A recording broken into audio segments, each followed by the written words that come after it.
Chicago, 2:17 in the morning. A man sits alone at a kitchen table. No lab. No institution behind him. Just a cheap chemistry kit, a phone camera, and 11 years of training that the industry tried to bury. On the table, a single swab. A color reaction spreading across white paper. A result so precise it makes his chest go tight. Cut to the 43rd floor of a glass tower downtown. A woman in a charcoal suit stares at a folder. Her daughter has been dying in a private hospital room for 7 weeks. 20 specialists. 0 answers. She has paid for the best minds money could buy. She has not paid for the janitor, who mops the floors at midnight and notices things. The folder shakes once in her hands. She closes it. Outside, the city runs its ordinary machine. Traffic. Wind off the lake. A hospital where the monitors beep soft and the floors stay clean.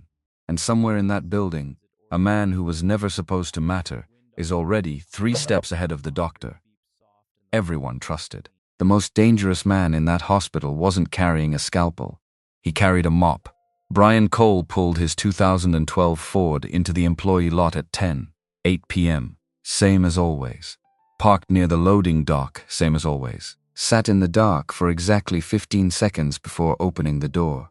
Not hesitation. Just the pause between one version of himself and another. The man who existed out here in the Chicago cold, with a daughter 9 miles away in a dorm room he'd never seen, and the man who existed in there, pushing a bucket across floors that cost more per square foot than his apartment. He'd learned to separate them cleanly. The changing room smelled like industrial cleaner and something older underneath, old tile grout, and the particular staleness of a space used by people who were never meant to linger. Brian changed into the gray uniform in 4 minutes flat. Folded his street clothes with the same muscle memory that used to fold lab results. Checked the supply cart. Checked it again. Not because anything would be missing, because his hands needed something to do while his brain finished shutting down the parts of itself that weren't useful here. The private wing of Harrington Medical Center sat behind a reinforced door, with keypad access, and a receptionist named Sharon Webb, who smiled at every physician who passed her desk and looked through every member of the support staff as though they were made of very slightly dirty glass. Brian had worked here for 2 years and 3 months. He'd never once seen Sharon Webb look directly at him. He found this neither insulting nor surprising. He found it useful. The rooms beyond that door were not hospital rooms in any sense that matched the word. Recessed lighting, warm and amber, designed by someone who understood that wealthy people don't stop having taste just because they're receiving intravenous fluids. The IV poles were matte black. The monitors had been recalibrated to emit soft tones instead of the standard alarm frequencies. Someone had made that decision at some point, had sat in a meeting and discussed the acoustic experience of being sick with money, and had signed off on a modification that probably cost more than Brian made in a month. He cleaned those rooms 6 nights a week. He had learned things in those rooms that nobody had thought to wonder whether he was learning. Room 19 had been occupied for 6 weeks by a patient whose chart he had no access to and whose condition he had been piecing together the way you piece together a conversation you weren't meant to hear. Fragment by fragment, inference by inference. Ashley Harmon was 19 years old. He knew this not from any record but from the birthday card taped to the window, its cheerful lettering faded now from 6 weeks of morning light. She'd been a freshman at Northwestern when whatever this was had started. Home for summer, then not home at all. She was small in the bed. Not thin in the way of someone who'd lost weight, but diminished, like a lamp running on reduced power. When Brian entered to clean in the early hours, she was almost always asleep. When she wasn't, she looked toward the window, with the expression of someone waiting for something they couldn't name. Her hair was thinning. He swept it from the tile floor each night. He said nothing about it. He filed it. That was the thing about being invisible. You saw everything, and there was nowhere for it to go, so it just accumulated, layer by layer, like sediment. Sandra Harmon arrived each morning at 7:45 with the energy of a controlled detonation. 51 years old, Dark hair shot through with silver, pulled back in a way that suggested she'd stopped caring what it looked like somewhere, around the time she'd stopped needing anyone's approval of it. Her suits were understated and expensive in the way of things bought by people who no longer needed to signal wealth, only competence. She was the founder and CEO of Harman Biosciences, a company whose name appeared on the facades of buildings in 3 states, and she spoke to physicians with the precise, unhurried authority of a woman who had spent decades being the smartest person in rooms full of people trying to prove they were smarter. She did not speak to Brian. This was not unkindness. It was simply the way her attention moved through the world, allocating itself according to relevance. Brian was not relevant to her daughter's illness. He was not relevant to the diagnostic puzzle that had confounded 20 board-certified specialists across 6 weeks. He was not relevant to anything that Sandra Harman was trying to solve. Which was fine. Relevant was overrated. Dr. Stephen Mercer led the team with the authority of a man who had earned it decades ago and had been collecting interest on it every day since. 62 years old, silver-haired in the way that reads as distinguished rather than old, with deep-set eyes that communicated concern with such precision you almost didn't notice how thoroughly rehearsed that precision was. He'd trained at Johns Hopkins. He'd consulted at the Mayo Clinic. 18 peer-reviewed papers on metabolic disorders and adult endocrinology. When he entered a room, the room organized itself around him. Younger doctors straightened, nurses shifted to the periphery.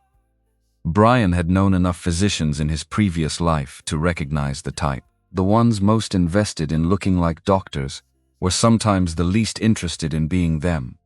Mercer wore a Patek Philippe under his cuff. Brian had noticed this in the first week, filed it the same way he filed everything, without judgment, without conclusion, just as data. A man who spent that much on a watch was a man who needed other people to know he had. That was a fact about Stephen Mercer, and facts about Stephen Mercer had begun to feel more interesting than they probably should have. Every week, a new theory about Ashley Harman. Atypical autoimmune presentation, rare metabolic cascade, complex drug interaction. The specialists consulted, discussed, disagreed politely, in the way of people who had been assembled by money and were conscious of that fact. Mercer presented. The team debated. The plan that Mercer arrived with was invariably the plan that got implemented. Ashley continued to decline. Nobody noted this as a problem with the process, only as a problem with the disease. Brian noted it as both. The thing about carrying knowledge that nobody knows you have is that it becomes its own kind of weight. Not heavy exactly. More like a frequency you can't turn off. A signal running underneath everything else, constant and low, that your brain keeps processing whether you want it to or not. He'd spent 11 years as a toxicologist at Apex Therapeutics in Indianapolis, led a research team. Published work he was proud of. Built career on the premise that the chemistry didn't lie, that if you followed the molecules carefully enough, they would tell you what was true, regardless of what the quarterly projections needed to be true. Then in 2016, he'd found something in a clinical trial dataset that the molecules were very clearly saying, and that the quarterly projections needed very clearly not to be said. He'd reported it internally. He'd trusted the system.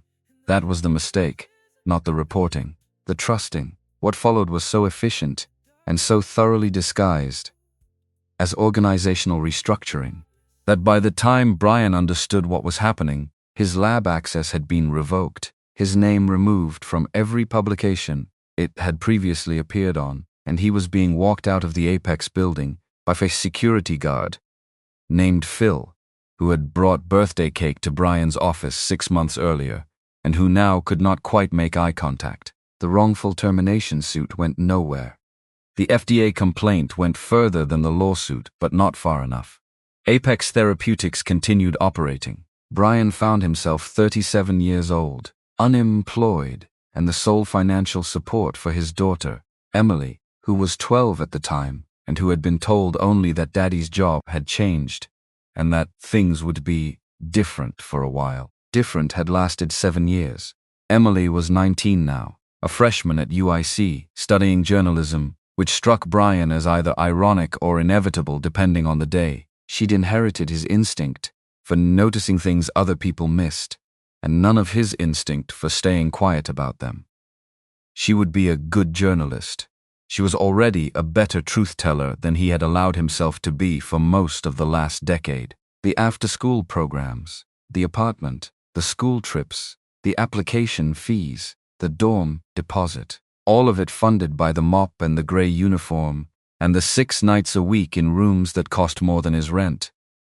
His doctorate was in a cardboard box in his closet, under a broken bicycle pump and a set of finger paintings Emily had made in 3rd grade, in the specific confident style of children who haven't learned yet that they should doubt themselves. He'd kept the paintings because they reminded him what it looked like before the doubt set in.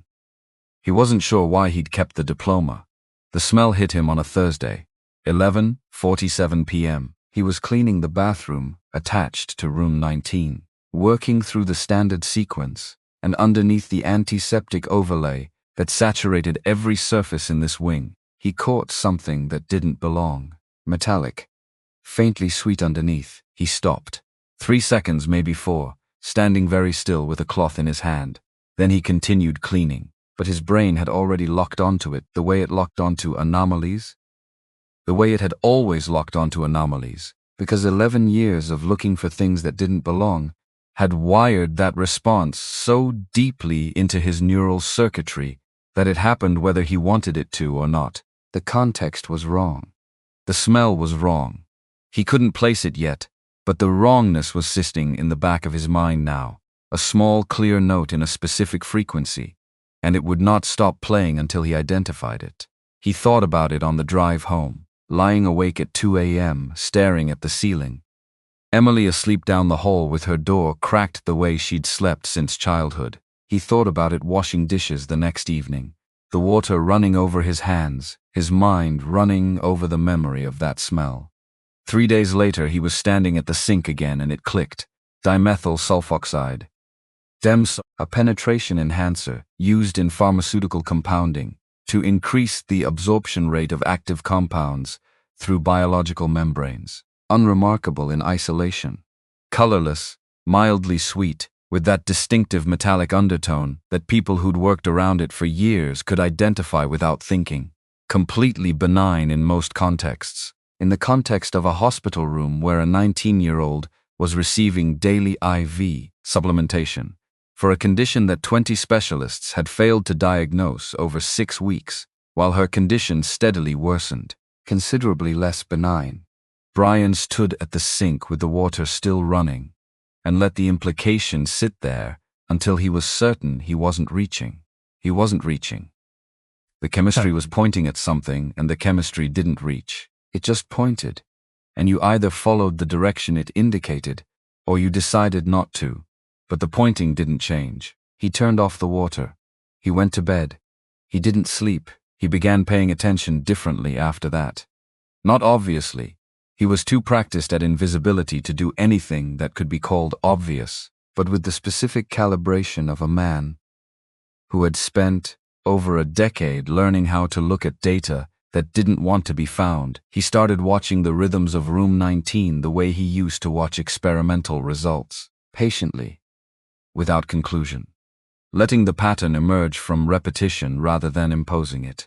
The IV supplementation protocol had been adjusted twice in the previous 3 weeks. He'd overheard the nursing team discussing it in fragments. The way you overhear things when people have stopped registering that you're present.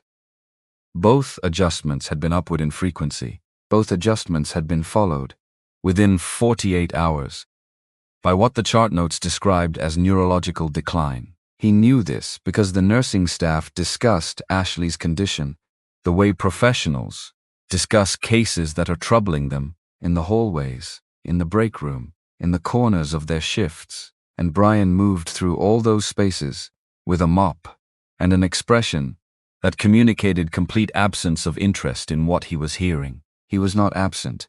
He was building a table in his head. 2 columns, adjustment date, decline onset. The columns lined up with the kind of precision that is either coincidence or not. And Brian had spent enough of his career distinguishing between those two things to know when he was looking at the second kind. He also began to watch Stephen Mercer, not following, not tracking, just noticing, in the way you notice something when you've already been trained to notice it and you haven't quite been able to turn that training off. Mercer was attentive to the IV setup, more attentive than a lead physician typically needed to be with a routine supplementation line. He would sometimes wave nursing staff out of the room during morning rounds, citing a need for quiet during neurological assessment. The rationale was plausible. Stephen Mercer had enough professional authority that plausible was all it needed to be. The nurses stepped out. Mercer was alone with Ashley and her IV line for 4 minutes. Maybe 5. Brian began tracking the timing of those solo visits against the timing of each subsequent decline. He ran the arithmetic over the course of 2 weeks, running it in his head during the drives in, running it in the supply closet, running it during the hours when the wing was quiet and his mop moved in long, slow arcs across tile that reflected nothing back at him. 29 solo visits in 7 weeks. 29 correlating decline events within 48 hours. That was not coincidence. That was a pattern, and Brian had built enough of his professional life on the difference between those two things that his certainty on the subject was not arrogance. It was mathematics. But certainty and proof occupied very different positions on the spectrum, and he understood exactly where he was standing. He had an observation. He had a smell. He had a pattern he couldn't yet document with anything courts or medical boards would recognize as evidence. He needed more. The problem was he was a janitor in a private medical facility, and janitors in private medical facilities did not conduct toxicological investigations. And, if he started behaving in ways that suggested he thought he did, he would lose this job the way he had lost the last one. Except this time there was no wrongful termination suit to file, because there had been no wrongdoing. There would just be a man in his late 30s, with a ruined career, a box of finger paintings, and one fewer source of income. Emily's tuition came due in 11 weeks. He kept mopping. He kept noting. He kept calculating. The first time he tried to say something, it went exactly the way he'd expected. He caught Donna Holt on a Thursday evening, between the 6 p.m. shift overlap and the start of her notes. 44 years old, efficient, and precise in the way of people who have been nursing for 20 years and have learned to be both compassionate and impervious as a condition of survival. Auburn hair cut close, an expression that communicated alertness without openness. She was a professional. She would listen the way professionals listened when what was being said fell outside the expected parameters of their day. Brian stopped her near the supply corridor and introduced himself with his name. Not as the janitor, but with his name, because names were the first claim to personhood. He told her briefly, precisely, that he had a background in toxicology, that he'd been noticing something in the pattern of Ashley Harmon's IV protocol adjustments and their correlation with her neurological decline events, that he thought there might be something in the supplementation line worth examining more closely. Donna Holt listened. She had very good listening posture. Shoulders slightly forward, eye contact maintained, the expression of someone who was taking him seriously as an act of will. He could see the effort, and he respected it even as he understood what it meant. When he finished, she thanked him. She told him she'd pass his concerns along to the medical team. She told him he was welcome to bring any workplace concerns to his supervisor. That was the polite door close. He thanked her and went back to work. He'd expected this. He'd run the scenario enough times to arrive at Harrington, already knowing this was how it went. The expected response didn't make it easier, exactly, but it didn't surprise him either, and there was something steadying about not being surprised. The second attempt was Dr. Nicole Voss, 47, neurologist from Cornell, taller than most of the team, with straight blonde hair and wire-rimmed glasses that gave her a precision she projected through every other aspect of her presentation. She'd seemed, in Brian's observation of the morning round's dynamics, to occupy a slightly different orbit than the other consultants. She asked questions that didn't echo Mercer's conclusions. She paused in places where the rest of the team moved fluidly past. She was not inside his gravity well, the way the others were. Whether that mattered remained to be seen. He caught her alone in the north corridor, on a Tuesday 3 minutes to herself before the afternoon consult. He introduced himself and then gave her the hypothesis in 2 sentences. Clean and specific, the way you state a finding, before you explain the methodology, the pattern of adjustments, the correlation with decline events. His suspicion about the supplementation line. Something moved across Nicole Voss's face in the 2 seconds after he finished. He'd have called it genuine consideration. A flash of it, the micro-expression of a mind actually engaging with a proposition before the professional apparatus kicked in. Then her eyes settled on his uniform. Not the man wearing it. The uniform. She told him she would review the protocol. Her voice was careful and not unkind, and her shoulders had already angled toward her next destination. He watched her go and understood from the particular set of that posture that she would not review the protocol. He was correct. The next morning, George Briggs called him in. 52 years old, compact, perpetually tired, in the way of middle management everywhere, with the desk of a man who processed paper he hadn't generated for a problem he hadn't created. He was not a cruel person. He was an institutional person, which, in certain situations, amounted to the same thing, but without the intention. The words arrived in the careful syntax of someone who had gone over them with someone from legal. A complaint had been filed. The language was workplace conduct, not patient-related conduct, but the specificity of the reprimand made the subject clear. Any further contact with medical staff concerning patient care or clinical matters would result in immediate termination of employment. George looked at his desk while he said this. Brian looked at George. He nodded. He said he understood. He did not say that understanding and agreeing were different things.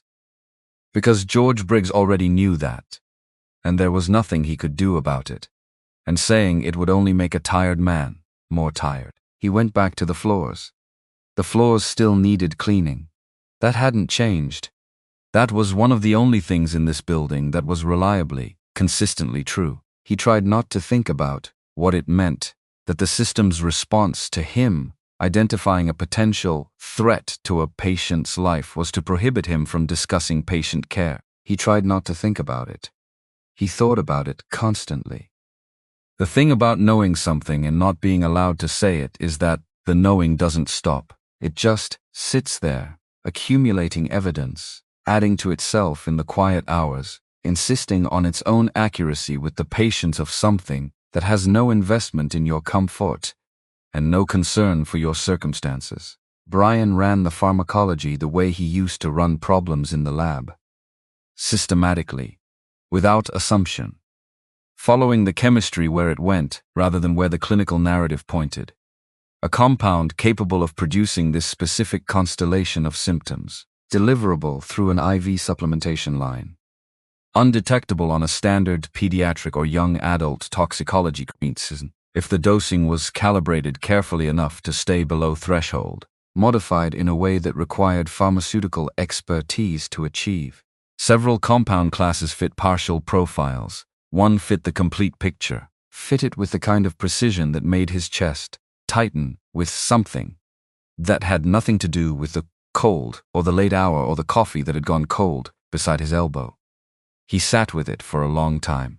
Then he looked at the crack under Emily's door, the slice of light from her lamp, and thought about what it would cost him to say something and what it would cost Ashley Harmon if he didn't. The calculation wasn't complicated. It never had been. He just needed time to look at it clearly, rather than at the cost attached to it. Wednesday, 11:23 p.m. The alarm came from room 19.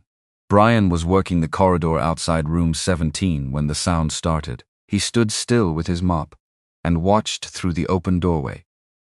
As the response team converged with the controlled urgency of people who had done this before, the particular efficiency of professionals, whose calm is not the absence of concern, but the result of converting concern into function, a seizure. He understood this from the movement, the configuration of bodies, the equipment being positioned. He counted, because that was what he did. He counted. It was the fourth Wednesday in 5 weeks that Ashley Harmon's condition had deteriorated badly enough to require emergency response. He thought about Donna Holt's careful, listening posture. He thought about Nicole Voss's shoulders angling away. He thought about George Briggs and the language from legal and the particular exhaustion of a man who understood what he was doing, but had decided he would keep doing it anyway. Then he thought about the timing. 4 Wednesday deterioration events. 4 Fridays, all 8 clustered on the 2 days of the week when Stephen Mercer scheduled his solo morning assessments. He stopped counting. He went home. He sat at his kitchen table until 3 in the morning, not because he was deciding anything, but because the decision had already been made and he needed to sit with it before he started moving. The decision had been made in the corridor outside room 17, while he watched the team work through the doorway with his mop in his hands and the specific weight of 11 years of training pressing against the inside of his ribs. He was done treating this as coincidence. Emily's door was cracked.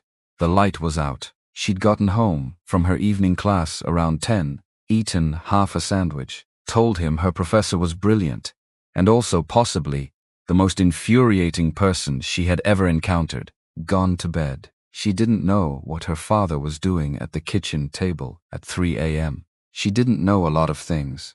For now that was fine. For now he had work to do. He drove to Harrington the next evening 20 minutes early, which he had not done once in 2 years and 3 months. He parked in his usual spot near the loading dock, sat for 15 seconds, got out. He didn't go to the changing room first. He went to the supply room. He found what he needed without difficulty, because the supply room was his domain, the one space in this building where his presence required no justification and his access prompted no questions. Sterile, surface swab, standard issue, in a sealed pouch, used for environmental sampling, for quality control testing, for all the mundane housekeeping reasons that nobody ever thought to scrutinize. He took one and put it in his pocket. The shift began. He cleaned. He moved through the wing with the same rhythm, the same efficiency, the same expression that communicated nothing beyond a man focused on making floors clean. And at 12:40 a.m., between the night nurse's documentation round and the next check-in, in the 4-minute window, when room 19 was empty and quiet, Brian Cole collected a trace sample from the connector fitting on Ashley Harmon's IV supplementation line. His hands did not shake. He hadn't expected them to, but he'd wondered, after everything, after the years, after what steady hands and careful work had cost him the last time, he'd wondered whether his body would hesitate. Even if his mind didn't, it didn't. He sealed the swab, returned to the corridor, finished his shift. On the drive home, in the dark, he thought, the chemistry will tell me what's true. It always does. The question is what I do with what it tells me. And that question has exactly one answer. Emily was asleep when he got in. Her door cracked, the slice of lamplight gone. He sat at the kitchen table and opened his laptop. He had a name to look up. Dr. Pamela Walsh had been his colleague at a conference in St. Louis 7 years ago. Before everything, sharp, methodical, with the kind of dry humor that surfaces in people who spend their professional lives looking at the worst things human chemistry can produce. She'd moved to the Illinois State Forensic Lab in Champaign 4 years back, which Brian knew because she'd sent him a LinkedIn notification that he'd seen while between jobs and clicked on, and then closed because looking at other people's career trajectories during that period was a specific category of self-inflicted pain he'd tried to limit. He opened a new email. He kept it short. He told her he had a trace sample he needed analyzed as soon as she could manage. That he couldn't explain the full context yet, but that he would. That he was asking her to trust him on the basis of 11 years of knowing what his instincts were worth. He hit send at 3:22 a.m. He sat for a moment. Then he pulled up the Harrington Medical Center Facility Management portal, logged in with his credentials and navigated to the security badge access logs. His department had permission for this system, had always had permission for it. because scheduling the cleaning rotations around physician rounds required knowing when and how often specific areas were being accessed. Nobody had ever thought to wonder whether a member of the housekeeping staff would look at this data and understand what he was seeing. Stephen Mercer had badged into room 1943 times in 7 weeks. 43. Brian sat very still. 29 of those entries had no corresponding nursing staff badge within a 15-minute window on either side. 29 solo visits. 29 correlating entries in the decline log Brian had been building in his head. He pulled up a blank document and started typing. The writing came back like a language he'd been forbidden to speak. His hands moved across the keyboard with a steadiness that felt like coming home to a house you'd been locked out of for years and discovering someone had left the door open. He wrote the timeline, clean, precise.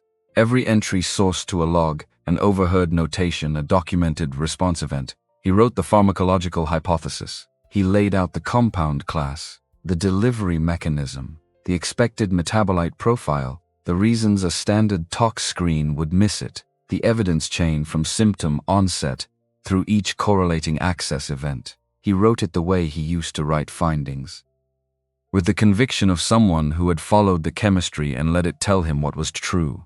Outside, Chicago was still doing what Chicago did at 4 a.m. in the dark. He could hear the distant machinery of a city that didn't stop. He thought about Ashley Harmon in that bed. The card taped to the window, its birthday lettering faded. The thinning hair swept from the floor each night. A 19-year-old girl who had come home for summer and hadn't been able to leave since. He thought about the price of certainty and the price of silence, and the fact that he had already paid the first one once and survived it. He saved the document, closed the laptop. He had one more search to run, and then he would try to sleep. Stephen Mercer's professional record was thorough and impeccable, which was exactly what Brian expected. The publications, the appointments, the conference presentations, the peer recognition that accumulates over 4 decades at the top of a medical specialty. He scrolled through it with the patience of someone looking for something small. Business disclosure filings were not small, but they were easy to overlook if you weren't looking for them. He found it at 451 AM, a minority stake in an entity called Meridian Capital Partners, disclosed 8 months prior.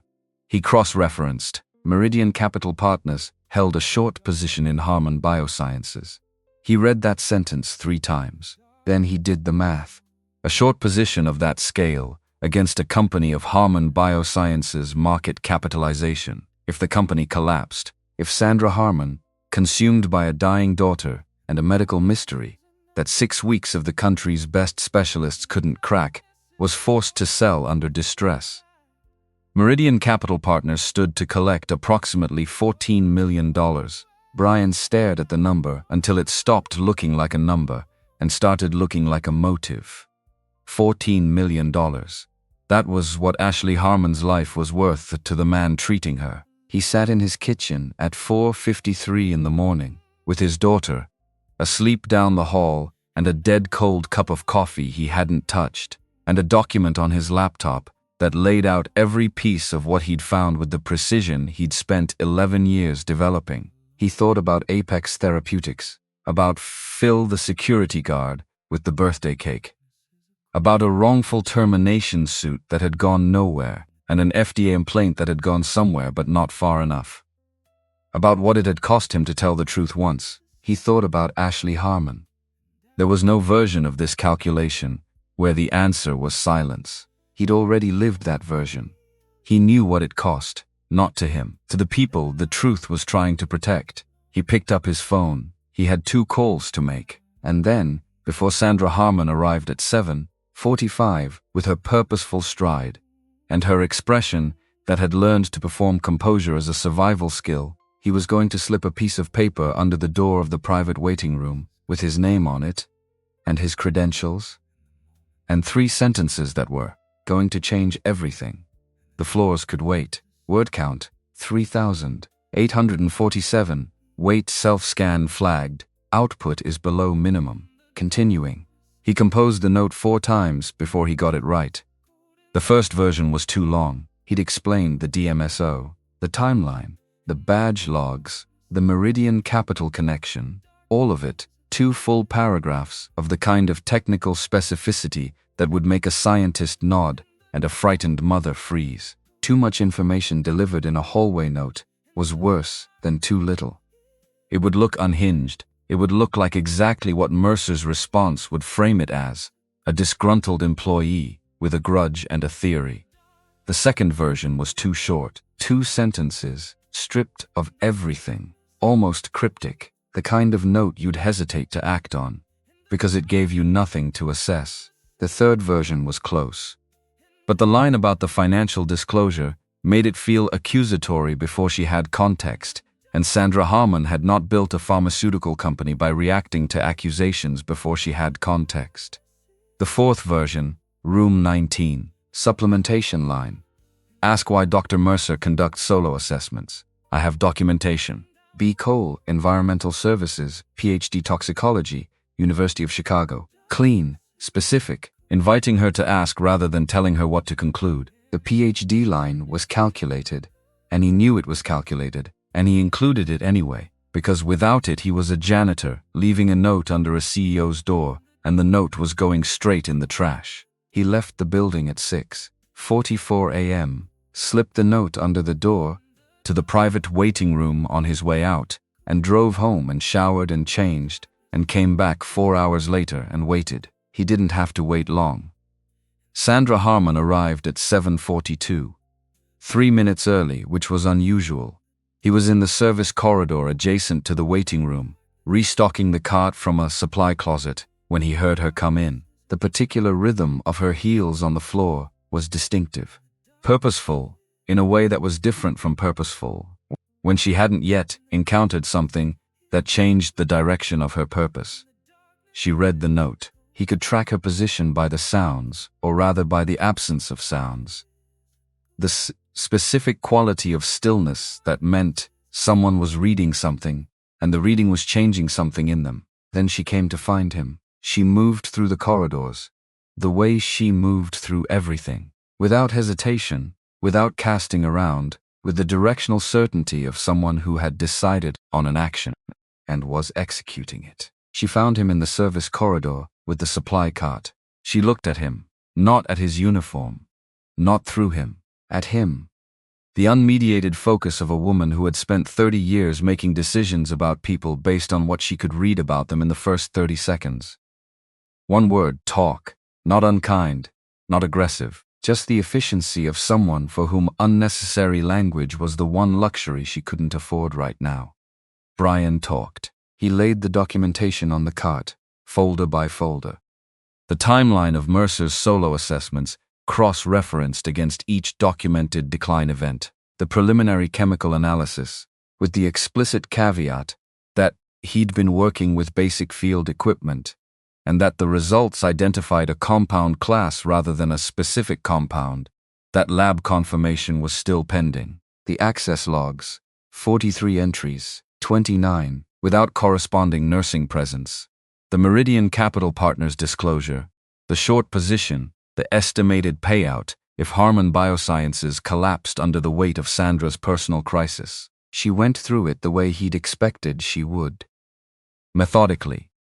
In order, without rushing the pages that needed time and without slowing on the ones that didn't. She had reviewed technical and financial documentation for 30 years, had built a company that required her to hold both domains in her head simultaneously, and she read his folder with the fluency of someone for whom this language was native, not translated. She didn't interrupt. She didn't look skeptical. She looked, for the first time in 6 weeks of observing her from a distance, like someone who had stopped spending energy on the performance of composure, and was simply, without that energy expenditure, afraid. It was the most human he'd seen her look. When she closed the last page, she sat with it for a moment. Her hands were still on the folder. Her knuckles had gone white along the edge of the cardstock. How long? The question came out with the precision of someone who needed accurate information, more than they needed the cushioning of how it was delivered. Brian gave her the estimate he'd built from the symptom progression data, from what he'd overheard and observed and correlated. 7 weeks, possibly a few days past 7. Her jaw tightened with a force that communicated everything a sentence would have taken too long to say. "I need 15 minutes, she left. He stayed with the cart. 8 minutes later, Agent Gary Walsh walked into Harrington Medical Center. Brian had sent the email to Walsh at 5:15 a.m., with the subject line that Walsh would later tell him had been the reason he called back in 90 minutes, rather than routing it to a subordinate. Different case. Same skill set. Walsh was 45, former Chicago PD before the FBI, with the compressed efficiency of someone who had seen enough variations of human behavior to have developed a very short path between what he was told and what he understood. He'd contacted Brian 3 years ago during the Apex Therapeutics investigation, with genuine regret that the evidentiary threshold hadn't been reached. He'd meant it. Brian had believed him then and still believed him now. He arrived with a colleague, badge out, economy of motion. Sandra had already called her personal attorney and a private security firm. This Brian learned later, from the way the morning assembled itself around him while he stood in the corridor with the supply cart and the folder. Stephen Mercer had badged into the building at 8:15. His solo assessment of Ashley Harmon was scheduled between 9:00 and 9:30. They had less than 45 minutes. It felt like less. Walsh and his colleague moved through the wing with the focused efficiency of people who knew exactly what they were looking for, which was the result of Brian's 5 a.m. email, having given them enough to walk in already understanding the shape of what they were about to find. Sandra met them briefly, pointed, confirmed. Brian stood in the service corridor and waited. Stephen Mercer appeared at 8:47. He came down the main hallway with the unhurried authority of a man beginning his rounds, and Brian watched him from the corner of the service corridor, and what he was watching was a man who had been doing this for 7 weeks, who had stood in this hallway 43 times before this one with this same unhurried authority, who had never once had any reason to expect that the hallway would look different today than it had every other time. Walsh stepped forward. There are moments where everything that has been true becomes visible at once, where the gap between the performance and the fact closes so fast that the person performing has no time to adjust. Brian had seen this once before, in a boardroom at Apex, when the CFO had walked in and seen the FDA investigator's badge, and his face had done the same thing Stephen Mercer's face did now, a micro-collapse. The performance dropping away for a fraction of a second, like a building settling before it falls, like a tide pulling back before the wave. Mercer collected it. 2 seconds, perhaps 3. His expression reassembled into the practiced concern of a physician whose professional dignity was being tested by a misunderstanding. He said it was preposterous. He said that amateur chemistry, performed by a member of the housekeeping staff, did not constitute evidence of anything actionable. He said Brian's name, with the particular inflection of someone deploying hierarchy as a weapon, placing emphasis on the distance between where Brian stood and where Mercer had always stood, as though that distance were a fact of nature, rather than a condition of circumstance. Then Sandra Harmon, standing slightly to his left in a position he had not fully registered until this moment, opened the folder and held it in front of him. Her voice came from somewhere very cold and very clear. "Explain Meridian Capital Partners, Stephen." He looked at the folder. He looked at Walsh. He looked at Sandra's expression and found nothing there that was going to help him. He said he would not speak further without his attorney present. He was escorted from the building 12 minutes later. He did not look at Brian as he left. He looked at the middle distance with the expression of a man who was already working on what came next, already calculating, already running the survival algorithm that had served him for 4 decades of accumulated impunity. Brian watched him go. He felt something that wasn't quite relief and wasn't quite satisfaction. Something quieter. The specific sensation of having followed the evidence where it went and arrived at the place it was pointing, and understanding that the pointing had been right. The chemistry didn't lie. He'd known that for 20 years, and he still knew it now. The floors still needed cleaning. He went back to work. Pamela Walsh called at 7:14 in the morning, 3 days after Brian had shipped the swab to Champaign in a sealed evidence pouch inside a padded mailer he'd bought at a UPS store on Western Avenue using cash. He was making coffee. The kind of coffee you make at 7 a.m. when you've slept 4 hours, because the other 4 were spent running pharmacological hypotheses on the ceiling above your bed. The call came and he picked up before it completed the first ring, which told him something about where his nervous system had been living for the past 72 hours. Pamela's voice was even. She had the evenness of someone who worked with evidence all day and had learned to present findings before conclusions. But there was something underneath the evenness. Quality of controlled weight, like a person carrying something carefully because they understand its full mass.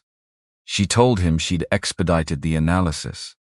She told him the colorimetric field test he'd run in his kitchen had correctly identified the compound class. She told him the full spectrometric workup, run on certified equipment with full chain of custody documentation, had confirmed a synthetic glucocorticoid compound, modified, with a hepatotoxic metabolite profile that was specific, deliberate, and not found in any commercially available pharmaceutical formulation. Designed, she said, and then she paused because the word carried its full weight. Designed to avoid detection on standard adult toxicology screens. Calibrated at dosing levels that would produce progressive multi-organ stress over weeks rather than acute crisis in hours, which was precisely why it had looked like a disease process rather than a toxic exposure. Sophisticated, she said. The word people use when they mean someone knew exactly what they were doing. Brian stood at the counter with the coffee going cold in his hand. He already knew. He had known in the way you know things when you've followed the chemistry long enough to trust where it leads. But knowing and having Pamela Walsh's voice confirm it with lab documentation behind it were 2 different experiences entirely, and the second one landed in his chest with a weight the first one had only gestured toward. This needs to go somewhere fast, she said. And her voice had dropped to the register people use when they mean the thing they're saying more seriously than their professional manner usually allows. He told her it already was. He called Gary Walsh next. Not because he needed to update him. Walsh had already been in the building, had already initiated the preliminary detention, and was coordinating with the U.S. Attorney's Office. But because Brian needed to hear from someone inside the machinery that the machinery was actually moving. That this wasn't Apex Therapeutics again. That the evidence wasn't going to reach a threshold and then stop. Walsh picked up on the second ring and said the lab confirmation was the third piece they needed for the warrant application.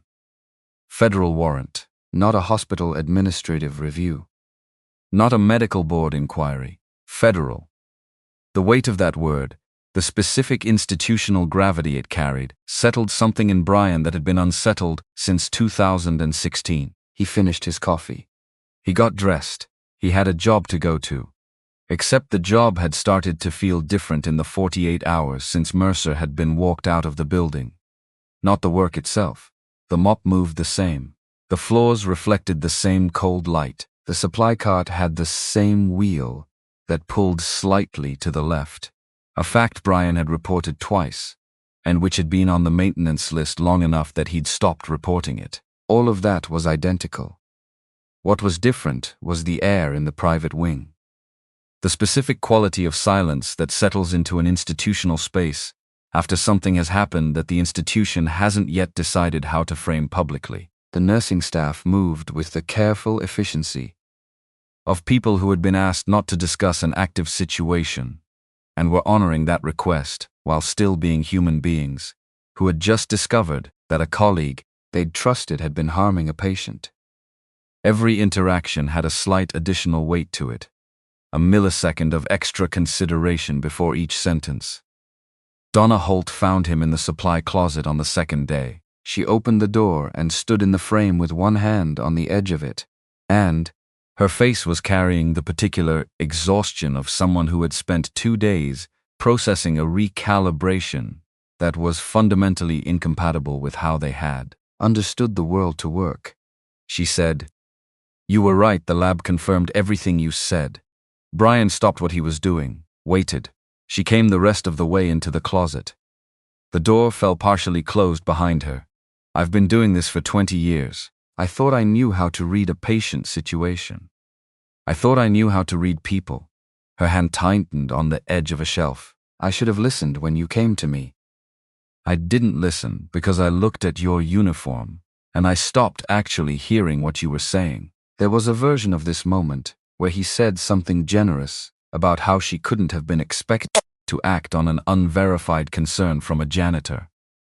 He had that version prepared. It was accurate, and it was kind, and it was the thing a person says when they want to make someone feel better. He said something closer to the truth instead. Most people couldn't have known. Mercer was designed to be trusted. 4 decades of practicing that, a beat, but you could have escalated it for review without endorsing it. That's what the escalation pathway is for. She held that. Didn't argue with it. Didn't deflect. That was its own kind of quality, the willingness to sit with accountability without converting it into a performance of self-punishment. "Ashley is responding to the new protocol," she said. "Dr. Chen's team took over yesterday morning. Her neurological indicators are already improving." She looked at him with the expression of someone delivering the specific piece of information that makes all the preceding conversation land in its proper context. "She's going to recover." Brian absorbed that. Fully. He let it move through him, the way good news actually moves through a person. When the stakes have been high enough. Not the quick bright flash of relief, but something slower. Something that loosens things that had been clenched for weeks without his noticing. He thanked Donna Holt. She nodded. She left before the moment could become anything else, which he respected. She had put it in her incident report. She said on her way out that he had come to her, and she had failed to escalate. She would say the same thing to anyone who asked. He stood in the supply closet for another moment after the door closed. Ashley Harmon was going to recover. That was the thing that mattered. Everything else was consequence and procedure, and institutional machinery and the long, slow arc of accountability moving through systems that were not built for speed. But Ashley Harmon was going to grow up, was going to go back to Northwestern in the fall, or maybe the spring, was going to finish whatever she had started before this summer swallowed her, was going to become whatever 19-year-olds become when they are given the time to become it. He picked up the shelf inventory he'd been working on. He went back to work. Gary Walsh texted him on a Tuesday. "He's out. Posted bail 2 hours ago. $2 million. Be careful." Brian read it twice, stood in his kitchen. Read it a third time. $2 million. The number was obscene and entirely predictable, which was its own specific variety of obscene. A man who had spent 7 weeks carefully titrating poison into a teenager's IV line to protect a financial position worth $14 million had no difficulty finding $2 million to stay free while the case built. The arithmetic of it was brutally consistent. He forwarded the message to Sandra without adding anything. She responded in 40 seconds. "Security team notified. You and Emily are covered." He hadn't asked. The fact that she'd arranged it without being asked said something about how seriously she was taking Mercer's freedom, and about what kind of person Sandra Harmon was underneath the CEO architecture. She moved toward problems rather than away from them. She'd had $2 million worth of reason to believe that Stephen Mercer was capable of calibrated, patient harm, and she had responded by making sure the people who had exposed him were not left standing in the open. Brian looked at Emily's door. She was in there doing homework, or possibly avoiding homework while listening to a podcast about investigative journalism, which was her primary form of procrastination. She had no idea that the man he had helped put in federal custody had just walked out of the federal building on the other side of a bond that cost more than their building was worth. He sat down at the table. Didn't call Emily out. Didn't change his expression when she eventually emerged for a glass of water, tied back from studying. wearing the sweatshirt from the college she'd chosen because they had a journalism program she'd researched more carefully than most adults research mortgages. She poured water, looked at him. "You have your thinking face. I have a resting face. Your resting face doesn't look like that." She leaned against the counter. Something happened. He told her the basic facts. Not everything, the basic scaffold. Mercer was out on bail. It was a legal process, and it was proceeding.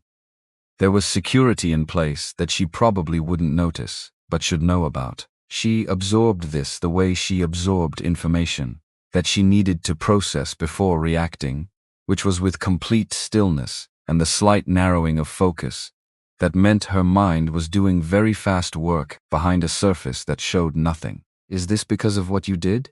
Her voice was level. "Partly, and because of what he did." She was quiet for another moment. Then, "People who do what he did don't usually just go home and wait for court dates." Not a question, an observation. He told her she was right. He told her that was why there was security. She nodded, finished her water, went back to her room. At the door she paused. "Didn't turn around. You did the right thing." 3 words, flat and simple and carrying exactly the weight they carried because she didn't dress them up. Whatever happens next, that part is settled.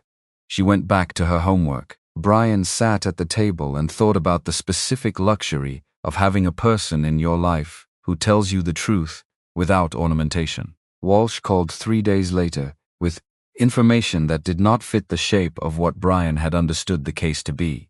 Robert Carver, 47 years old. Owner and CEO of Carver Industrial, a mid-size manufacturing company headquartered in Naperville, Illinois, previously healthy. Presented to Stephen Mercer 2 years ago with what had been diagnosed as an acute metabolic disorder. Declined over 6 weeks in a pattern that the FBI forensic team, cross-referencing the Harman Biosciences case methodology, now considered consistent with toxic exposure rather than disease, died. The cause of death had been recorded as acute hepatic failure of unknown origin. No autopsy. The family had declined. Mercer had held a short position in Carver Industrial through a different investment vehicle than Meridian Capital, a company registered in Delaware under a name that had no obvious connection to Stephen Mercer's other financial disclosures. It had taken the FBI Financial Crimes Unit 48 hours to trace the ownership chain. When Carver Industrial collapsed following Robert Carver's death, the short position had paid out approximately $2.7 million. Brian sat with this information for a long time. Not because it surprised him. The pharmacological sophistication of what had been done to Ashley Harman had always implied practice. You didn't develop a modified compound that could evade standard toxicological screening on your first attempt. You worked up to it. You refined it. You had prior experience with the delivery mechanism and the dosing calibration and the symptom management. Robert Carver was the prior experience, which meant that 2 years before Ashley, a man had died of what everyone had agreed was natural causes. A man with a company. A man whose company had collapsed after his death. A man whose doctor had quietly profited from that collapse, and no one had questioned it. Because why would anyone question it? Healthy people died of acute hepatic failure sometimes. Metabolic disorders presented mysteriously. Stephen Mercer had 18 peer-reviewed publications and a Hopkins pedigree and 4 decades of reputation. And when a physician with that profile tells you the cause of death was natural, you write it on the form. Brian thought about Robert Carver's family, whatever shape that family was. Whether there were people who had watched him decline over 6 weeks and never known the man they were watching decline was doing so because his doctor had decided his death was worth $2.7 million. He thought about what it meant that he was sitting in his kitchen knowing this, and Robert Carver's family was not. Walsh told him they were seeking an exhumation order, that the Carver case was being reopened as a potential homicide, that the charges against Mercer would likely be amended and expanded as the investigation developed. Brian said. He was practicing. Walsh was quiet for a beat. Yes. He refined the compound between Carver and Ashley. The dosing calibration on Ashley was more precise. The metabolite profile was cleaner. He got better at it. Another beat. That's consistent with what our forensic consultants are saying. Brian ended the call, sat in the kitchen. The specific cold that comes not from temperature, but from understanding the full shape of something you had previously only understood partially. Stephen Mercer had killed Robert Carver for money, had refined his method, had selected Ashley Harmon as his next target and her mother's company as his next position, had spent 7 weeks watching Ashley decline, and had come to that hospital each morning, and had looked at Sandra Harmon across the nursing station with practiced sympathy while managing a process designed to kill her daughter, and had been doing it in plain sight of 20 specialists and an entire hospital staff, and not one person had seen it. Except the one person no one had thought to see. George Briggs called him into the office on a Wednesday morning, which was not unusual. What was unusual was the quality of George's stillness when Brian walked in. The papers on the desk were arranged with more than their usual purposelessness, like a man who had been rearranging them for an hour before this meeting and still hadn't decided where they should go. George said the board had decided to offer a separation package. He said it exactly like that. Separation package, not severance, not termination. The words chosen by someone in legal to occupy the smallest possible footprint in a potential future deposition. 3 months' salary, health benefits through December. A letter of reference that, George said carefully, would accurately reflect Brian's time at Harrington in positive terms. Brian heard the architecture of it clearly. The package was sized to look like gratitude. The structure was built like an exit. The institution was paying him to leave in a way that allowed both parties to describe his departure different, in different contexts. Different building, different papers on a different desk. The same essential transaction, an institution deciding that the person who had identified a problem was a more manageable liability than the problem itself. If I decline, he asked. George looked at his desk. Your employment would continue under the terms previously outlined. No patient contact, no communication with clinical staff about clinical matters. He paused. Any deviation from those terms would result in immediate termination, without the separation benefit. So the alternative was staying under conditions designed as a slow squeeze. Stay and be constrained to the point of futility, waiting for an exit that would come without the payment, or leave now with 3 months buffer and the freedom to pursue what came next. Brian thought about Emily's tuition. He thought about the interview Sandra had mentioned. He thought about the box in his closet, and what it meant that its contents still applied regardless of where they were stored. I'll take the package. He said it without inflection. George nodded, slid the papers across. Brian read them the way he read all documents, completely and without rushing, because things hidden in contractual language were hidden in the places people expected you to skim. He found nothing that changed his assessment. He signed, shook George's hand, the handshake of 2 men who both understood exactly what had happened and had agreed to the collective fiction that it had happened otherwise. He cleaned out his locker, gray uniform back on the peg, his street clothes back on his body. He walked out past Sharon Webb at the reception desk, and she looked through him one final time, consistent to the end. He called Sandra from the parking lot. She answered on the second ring. They offered a separation package. 3 months. I took it. Good. No pause, no expression of outrage on his behalf. Just the word and then, come to the office tomorrow. We need to discuss the position. 90 seconds, the entire call. He sat in his car for a moment. The January cold pressed against the windows. Through them, Harrington Medical Center presented its limestone face to the street, unrevealing. 2 years and 3 months. He'd spent them moving through this building in the spaces between everyone else's attention, learning things that accumulated in silence because there was nowhere for them to go. Now there was somewhere for them to go. He started the car. Emily was at the kitchen table when he got home, laptop open, a stack of note cards suggesting she was in the middle of something that required more structure than a screen could hold. She looked up when he came in and correctly read something in his posture that he hadn't consciously projected. They let you go. They offered a package. I took it. She considered this. Because of what happened with Ashley, because of what it meant for the institution, I'm a reminder that their oversight failed. Paying me to leave is cheaper than having me in the building, while a federal case builds. She set her pen down. That's a very calm way to describe being punished for doing the right thing. I'm not being punished. I'm being managed. He put his keys on the counter. Those are different things. Punishment implies the other party acknowledges wrongdoing. Management just implies inconvenience. Emily stared at him for a long moment. That's either very wise or very sad, and I genuinely cannot tell which. Possibly both. He opened the refrigerator, assessed its contents, closed it. Sandra Harmon called. She wants me to come in tomorrow about the position at her company. The pen came back up.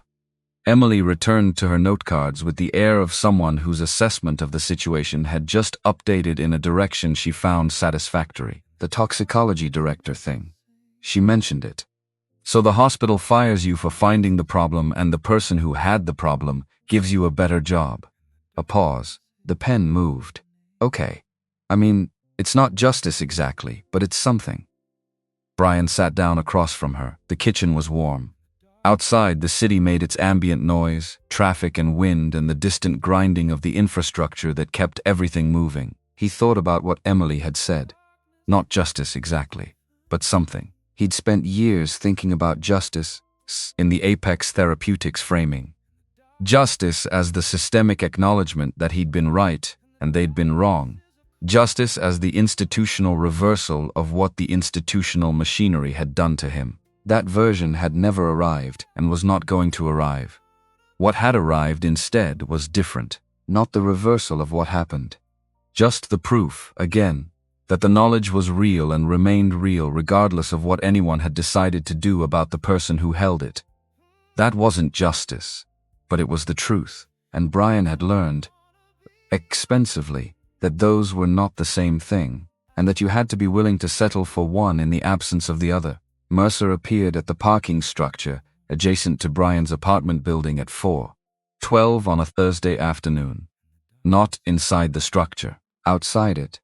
In black Mercedes, leaning against a black Mercedes that cost what Brian made in a year, at Harrington, positioned in the sightline of the building entrance with the specific intentionality of a man who wanted to be seen. Brian saw him from 20 feet, stopped, assessed, then looked at Emily, who was walking beside him, and kept his voice at the level of a man reporting a minor schedule change. Wait in the lobby. Don't come out. She read his face. Didn't argue. Went inside.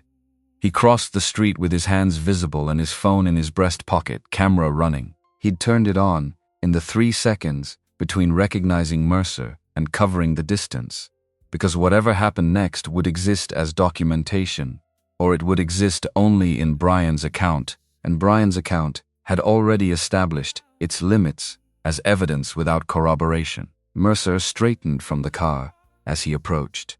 At close range, he looked older than he had at the hospital. The architecture of professional authority required maintenance, and whatever had been maintaining it was running on reduced power.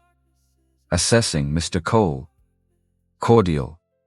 Friendly even. The register of a man reminding the room of his social ease.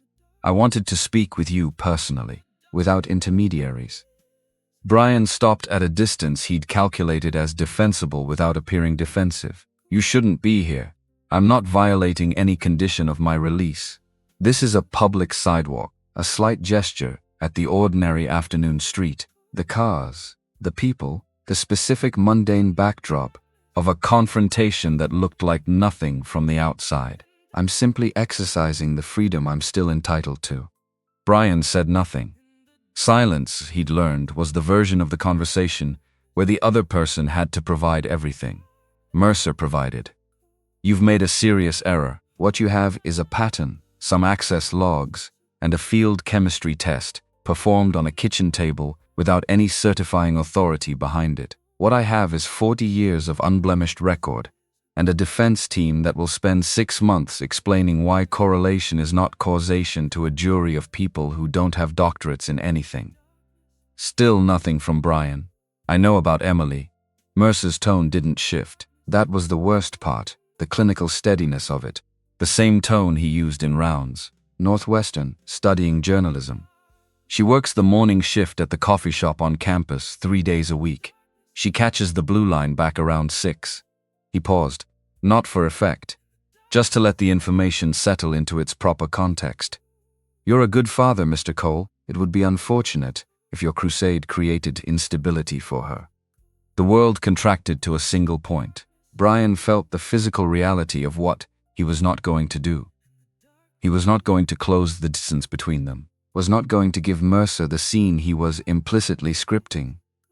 The loss of control that would become evidence of instability, the exhibit that would be introduced at trial by the defense to establish that the primary witness against Stephen Mercer was a man who couldn't regulate his own behavior. He knew that script.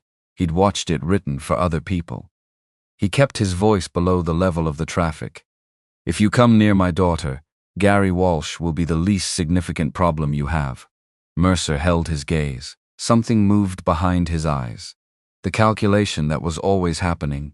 The constant running tally of risk and advantage. Then he straightened his coat with the unhurried ease of a man who had decided this portion of the conversation was complete.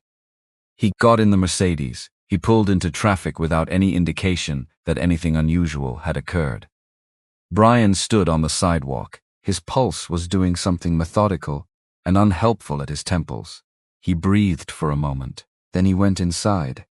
Emily was in the lobby, not sitting down. Standing at the window that looked onto the street which told him she'd watched the whole thing. She had her arms crossed, and her expression held something that was not fear, but adjacent to it, the specific alertness of someone who has just been reminded that the world can reach into ordinary afternoons without announcement. Who was that? Stephen Mercer. Why was he here? To remind me that he knows things about our lives. He said it plainly because she was 19. And she would find out the rest of it if he softened it, and finding out things that had been softened was worse than finding out things that were true. He knows your schedule. She absorbed this without theatrics. He's trying to scare you. Yes, is it working? He looked at his daughter. Not in the way he intended, because there was a version of scared that made you stop, and a version that made you understand the exact dimensions of what you were dealing with and move accordingly. Mercer had achieved the second version. Emily was quiet for a moment. You need to call Agent Walsh. I'm going to do it right now, and you filmed it, from when I crossed the street.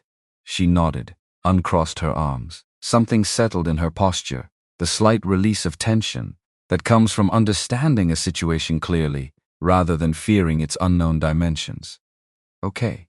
She started for the elevator, paused. He wanted you to feel like you did something wrong by coming after him. She didn't look back. You didn't. She went upstairs. Brian called Walsh.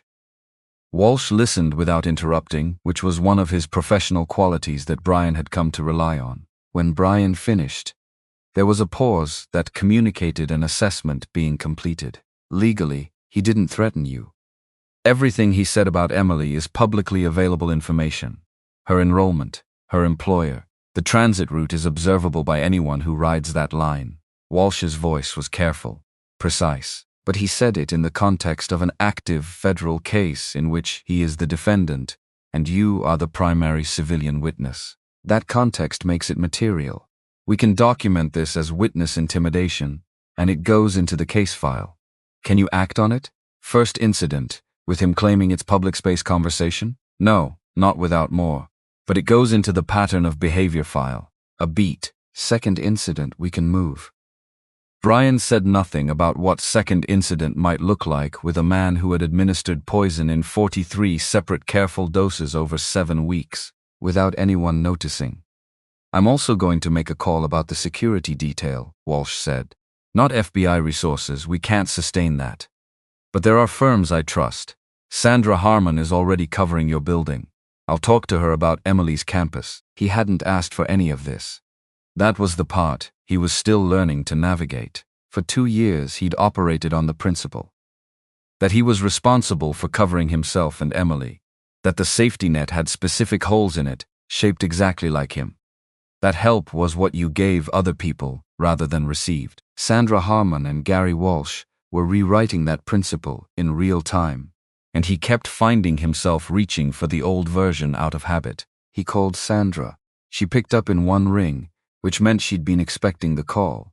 He told her about Mercer, the sidewalk, the schedule details, Emily's name. He told her Walsh had suggested extending the security coverage to Emily's campus, already being arranged. She said it the way she said all logistical things, as information rather than reassurance.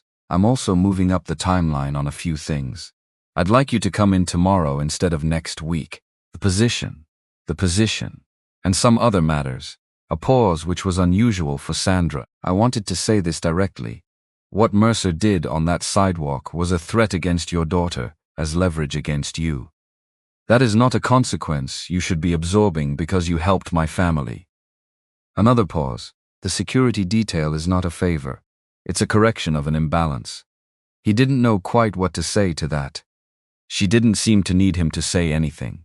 She told him 10 o'clock, 43rd floor, and ended the call. Brian sat at the kitchen table. The apartment was quiet above him. Emily was in her room, doing the work she had to do, living the life she was building, with the forward-moving confidence of someone who had not yet learned to expect the floor to fall out. He was going to make sure she didn't learn it from his choices. He pulled his laptop over and opened the document he'd been building since 5 a.m. on the night. Everything changed. The timeline, the evidence chain, the pharmacological analysis that he'd kept updating as new information came in from Walsh's team. He read through it from the beginning, not because he needed to. He knew every entry. He read it because there was something clarifying about seeing the complete picture laid out in sequence, about watching the architecture of what had been hidden become visible in the clean light of documentation. A man had decided that human lives were instruments of financial return. He had practiced on Robert Carver. He had refined his method. He had selected Ashley Harmon and come to her hospital room 43 times with a compound in his pocket and a calculation in his head, and had done his work with the confidence of someone who had never been seen. And the only reason any of this was visible now, the only reason Ashley Harmon was upstairs in a room at Harrington with improving neurological indicators and a new clinical team, the only reason Robert Carver's family was going to learn what had actually happened to him, the only reason any of it would see a courtroom, was a supply closet, a sterile swab, a kitchen table with a chemistry kit that cost $400, and 11 years of training that no one had thought to ask about. The trial was 6 months out. He knew what was coming. He'd sat across from Gary Walsh enough times now to understand the shape of what the case required, the testimony, the documentation, the cross-examination from a defense team that was going to spend considerable resources trying to establish that Brian Cole was a bitter, disgraced industry cast-off with an agenda and a grudge and a kitchen chemistry set. He was not afraid of that. He was afraid of exactly two things: that the system would find a procedural mechanism to protect Mercer the way it had protected Apex Therapeutics, and that Emily would end up in the blast radius of a situation she'd inherited because of who her father was. He was working on the second fear with Walsh and Sandra. The first one he couldn't work on. He could only prepare the most complete, most rigorous, most methodically documented account of what he'd found and why it was true,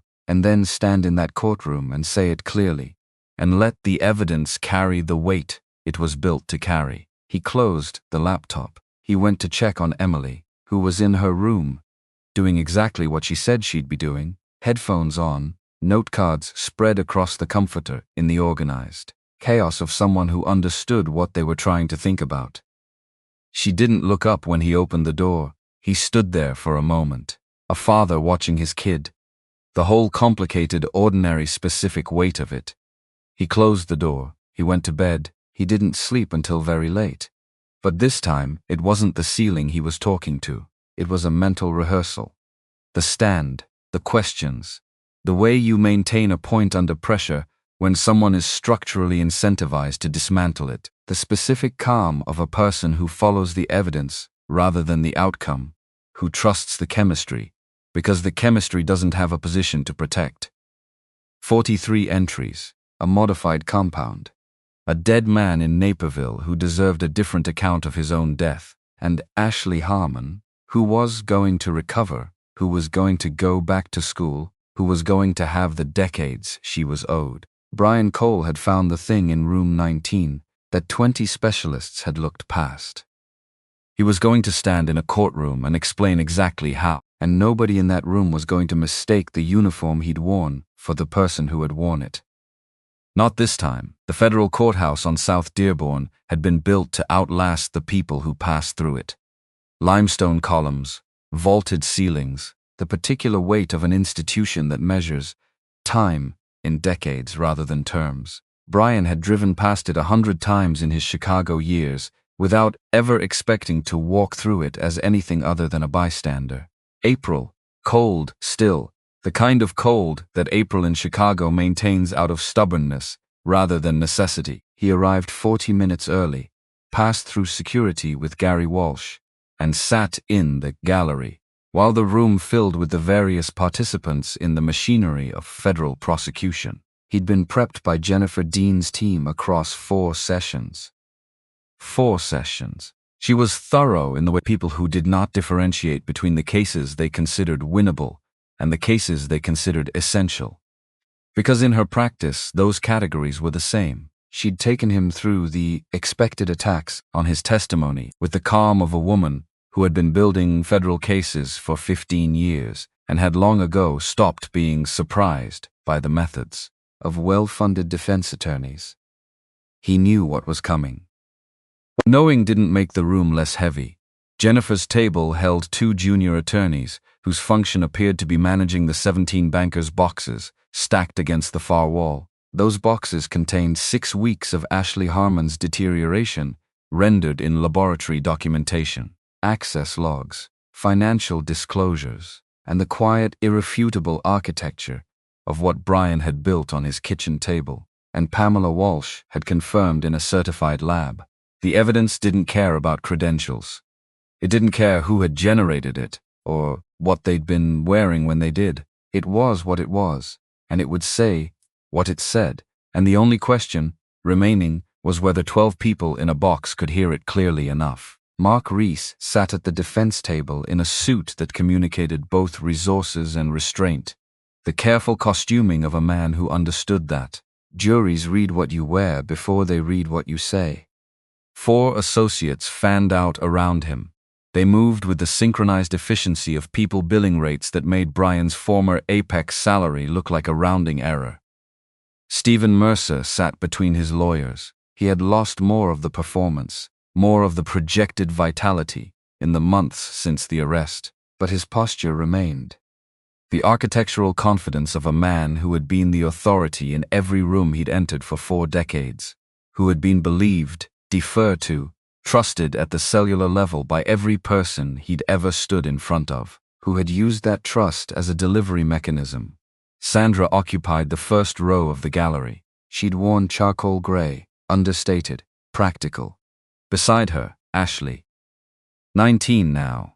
Taller, it seemed, though Brian understood this was probably the difference between seeing someone horizontal in a hospital bed and seeing them upright and present and choosing to be in this room. Her hair had fully grown back, thick and dark, and she sat with her hands in her lap and her attention directed at the front of the room with the focused stillness of someone who intended to see every second of this. Brian had told Emily that trials involved long stretches of procedural tedium interspersed with moments of high significance, and that watching for the significant moments while enduring the tedium was an acquired skill, and that she was welcome to develop that skill somewhere other than this courthouse today. She had called him on this immediately. "You don't want me in the room when they read the verdict."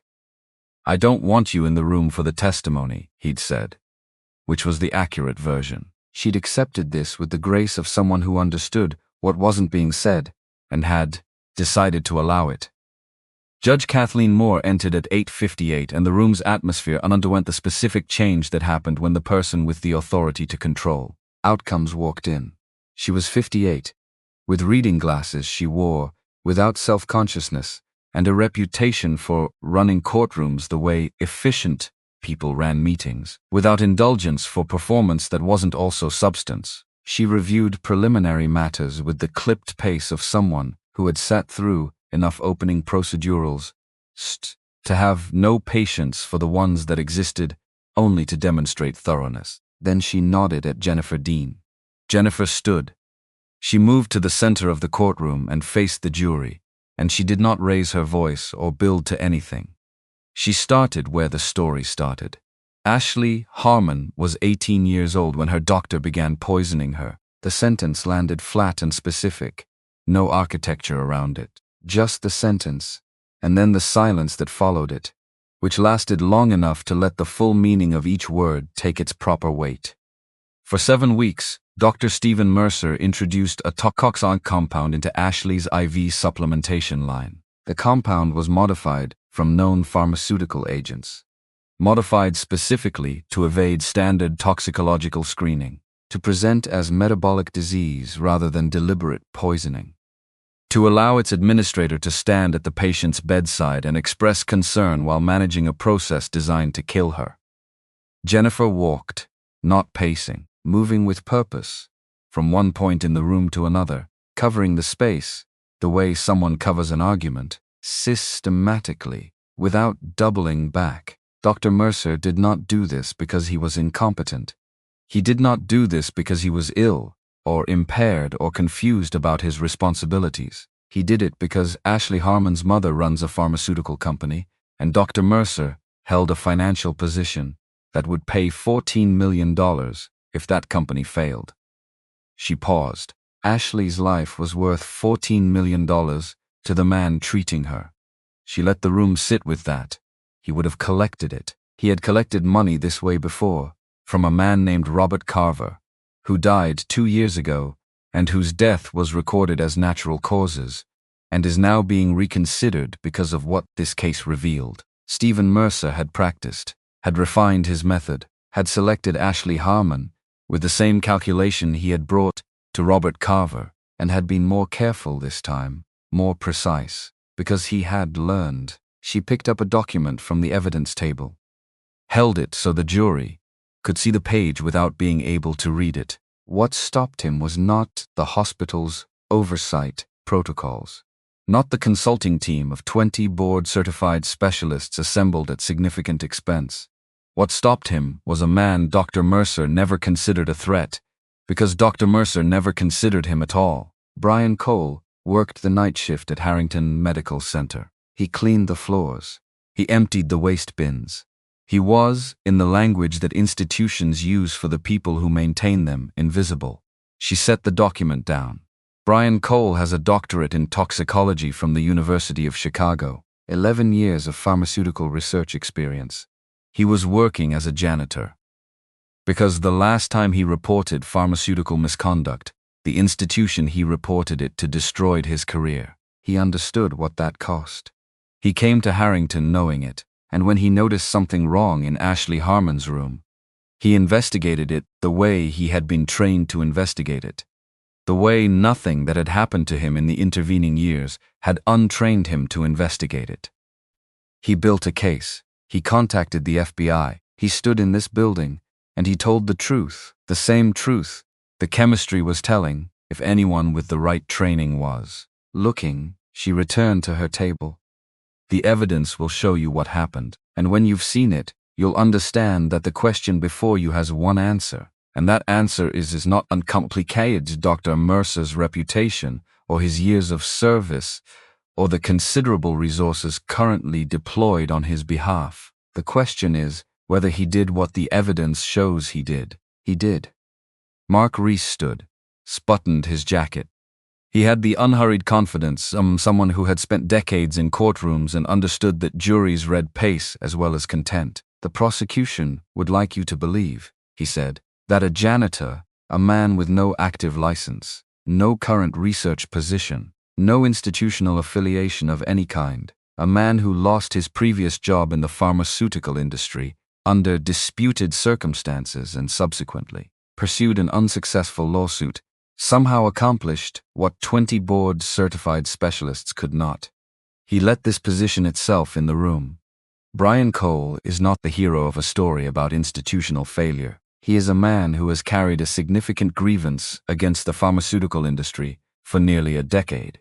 A man who saw, in the illness of a patient he had no clinical relationship with, an opportunity to rebuild a reputation that the industry had dismantled. A man who performed a chemical analysis on household equipment without any certifying oversight, drew conclusions from that analysis that exceeded what the equipment could legitimately support, and then leveraged those conclusions into a federal investigation and, subsequently, a director-level position at the pharmaceutical company owned by the patient's mother. He walked toward the jury box, not aggressively, just closing distance.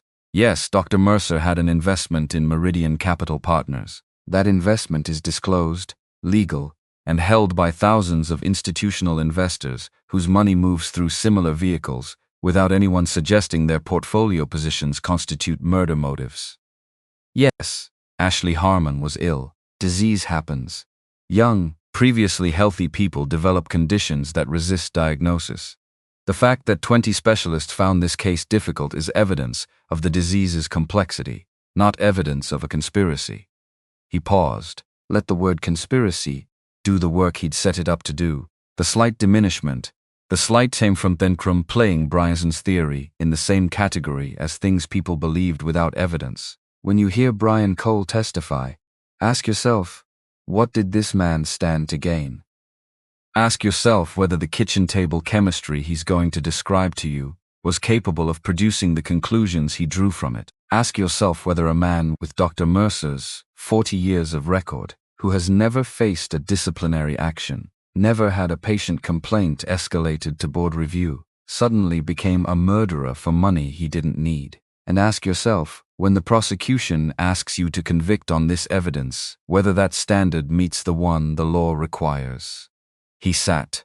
The jury watched him sit and then looked at Mercer and then looked, several of them, at Brian. The first 2 days of testimony were the foundation work that federal cases required before they could make their point. Jennifer's forensic toxicologist from the FBI lab in Quantico spent a full day establishing the compound's identity, its properties, its presence in the IV fitting, the impossibility of contamination or accidental introduction, and the precise match between the compound's expected physiological effects and Ashley Harmon's documented clinical course. Mark Reese cross-examined methodically.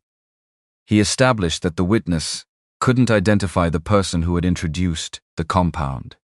He got acknowledgement that the analysis couldn't pinpoint the mechanism of introduction, only the fact of it. Small points, accurate points, none of which moved the wall, but each of which chipped at a corner. The medical testimony on the second day was more personal.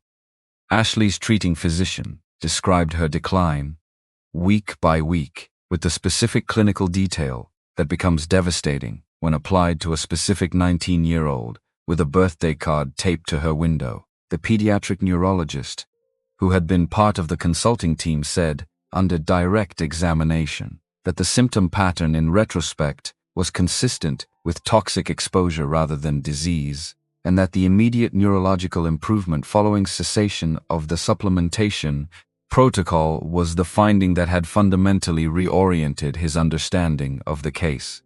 Under cross, Reese pushed the in retrospect qualifier hard, got the neurologist to acknowledge that at the time, metabolic disease had seemed like the most clinically reasonable explanation. That diagnosis involved uncertainty. That uncertainty was not the same as negligence or complicity. All true, also beside the point. Brian sat in the gallery through both days and watched the case being built with the patient thoroughness of Jennifer Dean's team and thought about how evidence worked, how it accumulated rather than arrived, how each piece was necessary, precisely because no single piece was sufficient. On the third day, his name was called. He walked to the stand and the courtroom felt different from that position. More present, the gallery arranged itself into faces rather than a mass. He could see Sandra and Ashley in the first row, could see Walsh at the back of the room, arms crossed, expression giving away nothing. He took the oath with the attention he gave to all oaths, the understanding that words said out loud in designated contexts carried a particular weight, not because of the ceremony, but because of what it meant to be the kind of person who treated them as binding. Jennifer took him through his background.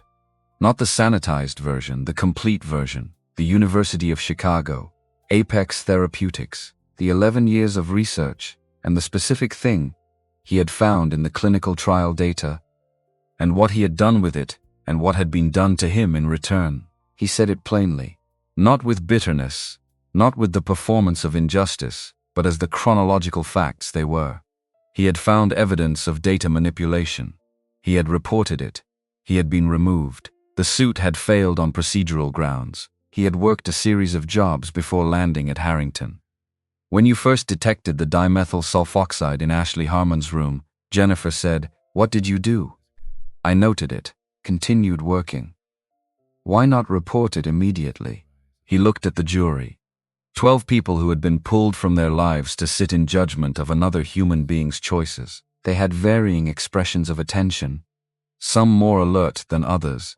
2 who had been clearly engaged since the opening arguments, and 1 near the end of the row, who had the slightly dazed quality of someone still processing the room they'd found themselves in. "Because I'm a janitor. I'd learned what happens when people in my position report concerns to the clinical staff of institutions like this one. I needed something verifiable before anyone was going to treat what I said as worth treating. So you gathered evidence independently." "I gathered evidence using the training I had, with the tools I could access, and confirmed my preliminary findings with a certified forensic laboratory before bringing them to the FBI." Jennifer walked him through the analysis, carefully, with the explicit delineation between what his kitchen equipment had established, the compound class, the group identification, and what the Illinois State Forensic Lab had confirmed. The exact modified glucocorticoid, the specific hepatotoxic metabolite profile, the dosing calibration. She was drawing this line for the jury before Reese could draw it for them in a way that made it look like evasion. The access logs came next. The security badge system, its independence from the clinical records, Brian's legitimate access to it for scheduling purposes. 43 entries, 29 without nursing staff present. The timeline laid across the screen, orange markers for Mercer's solo visits, red markers for each documented decline event, the 2 colors tracking each other across 7 weeks, with a consistency that said what it said without requiring narration. What did this pattern tell you? That Dr. Mercer was the consistent variable in every deterioration event, that he had exclusive access to Ashley's IV line during the windows, when a compound would need to be introduced to produce those effects. That the consistency was beyond what probability could account for as coincidence. And when you added the Meridian Capital disclosure, it provided the mechanism that made the rest of the pattern coherent. Without a motive, you have a suspicious pattern. With a motive of this scale, you have a case. Jennifer let that settle. Then, were you afraid when you reported this, knowing what had happened the last time you reported pharmaceutical misconduct? The question was simple. It landed somewhere specific. Yes, Brian said. Not of being wrong. Of being right and not being believed, the way I'd been right and not been believed before. But the alternative was staying silent while a 19-year-old girl died for someone else's financial position. And that wasn't a calculation I was willing to make. Jennifer sat. Mark Reese stood and came forward, and Brian recognized, from the first 3 seconds of Reese's approach, that this was a man who was going to try to find the soft place in the argument and press it until it gave. He'd spent months with that specific fear, the sophisticated skepticism of a skilled attorney in a room full of people who hadn't spent 11 years learning to follow pharmacological evidence. He was not afraid of it. "Mr. Cole, you were terminated from Apex Therapeutics. I was removed following my report to the FDA. Yes, you filed a lawsuit. You lost. The suit was dismissed on procedural grounds, not on the merits of the underlying claim. But you lost." A pause. The repetition was intentional, designed to let the word accumulate a meaning beyond its dictionary definition. Your career was destroyed. Your marriage ended. You spent 3 years working jobs that had nothing to do with what you'd trained for. You had every reason to be angry at pharmaceutical industry figures. I had every reason to be frustrated with institutions that protect their interests at the expense of accurate reporting. That's different from anger at individuals, is it? Reese's voice acquired the texture of genuine curiosity, the attorney technique of asking a question you know the answer to, as though you're discovering it alongside the witness. Because what I see is a man who identified a pharmaceutical executive, accused him of poisoning a patient, and then accepted a high-paying position from the patient's mother. That sequence suggests a man with a very clear idea of what he stood to gain. That sequence describes the consequences of accurate reporting. I didn't identify Dr. Mercer and then receive a job offer. I reported what the evidence showed. Those findings were confirmed by an independent laboratory and federal investigators, and subsequently, someone with the resources to offer for a toxicology director position decided my skills were appropriate for that role. The order matters. Reese shifted. You performed your chemical analysis on a kitchen table. I performed a preliminary field analysis using colorimetric testing, which identified the compound class. An Illinois State forensic lab subsequently performed full spectrometric analysis using certified equipment and confirmed the compound identity. I've been clear about which instrument produced which result. But the initial identification, the thing that started this entire investigation. A kitchen table. A kitchen table and 11 years of knowing what to look for. The equipment matters less than the question you're asking. I was asking whether something in that IV line shouldn't be there. The specialists were asking what disease Ashley had. Those are different questions with different methods. You're not a practicing toxicologist. I'm a toxicologist who was working as a janitor. The credential doesn't expire when the job title changes. The training doesn't go anywhere. I spent 11 years learning to identify toxic compounds. That knowledge was present in the room whether anyone in that building knew it or not.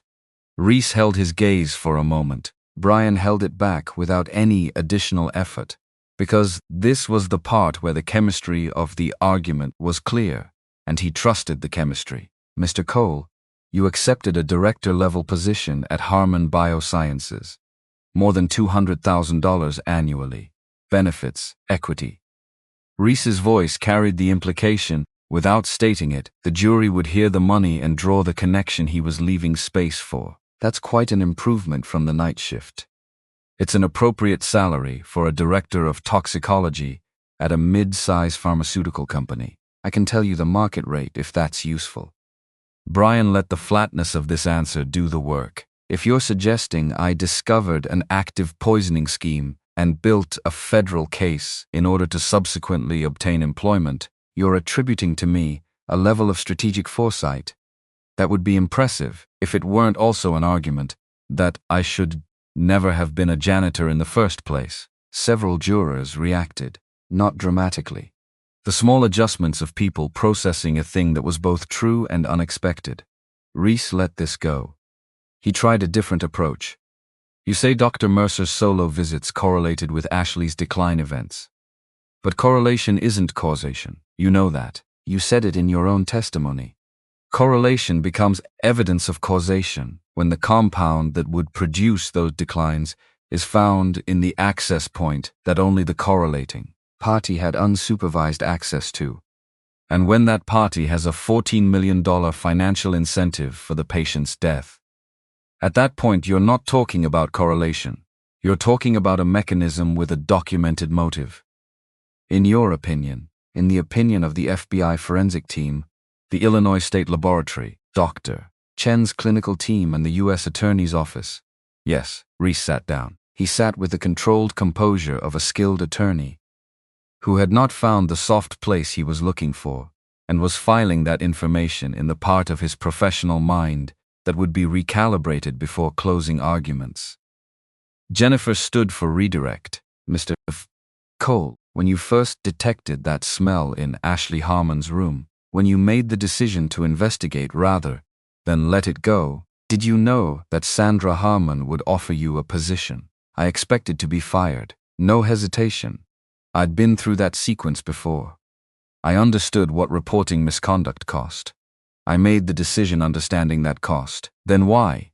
Brian looked toward the front of the room. Ashley Harmon sat in the gallery with her hands in her lap and her attention directed at him, and there was in her expression the specific quality of a young person watching something unfold that was connected to their life in ways they were still learning the full dimensions of. Because the person in that hospital room was dying, and I had the knowledge to understand why.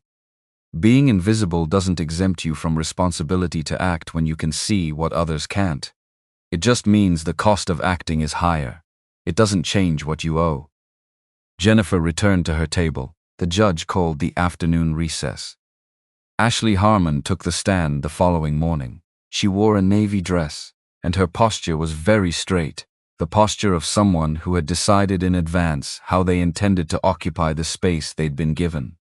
She was not nervous, or if she was, she had found the way through nervous to something on the other side of it. The particular steadiness that comes from having survived something that was meant to prevent your survival, and being present to say so.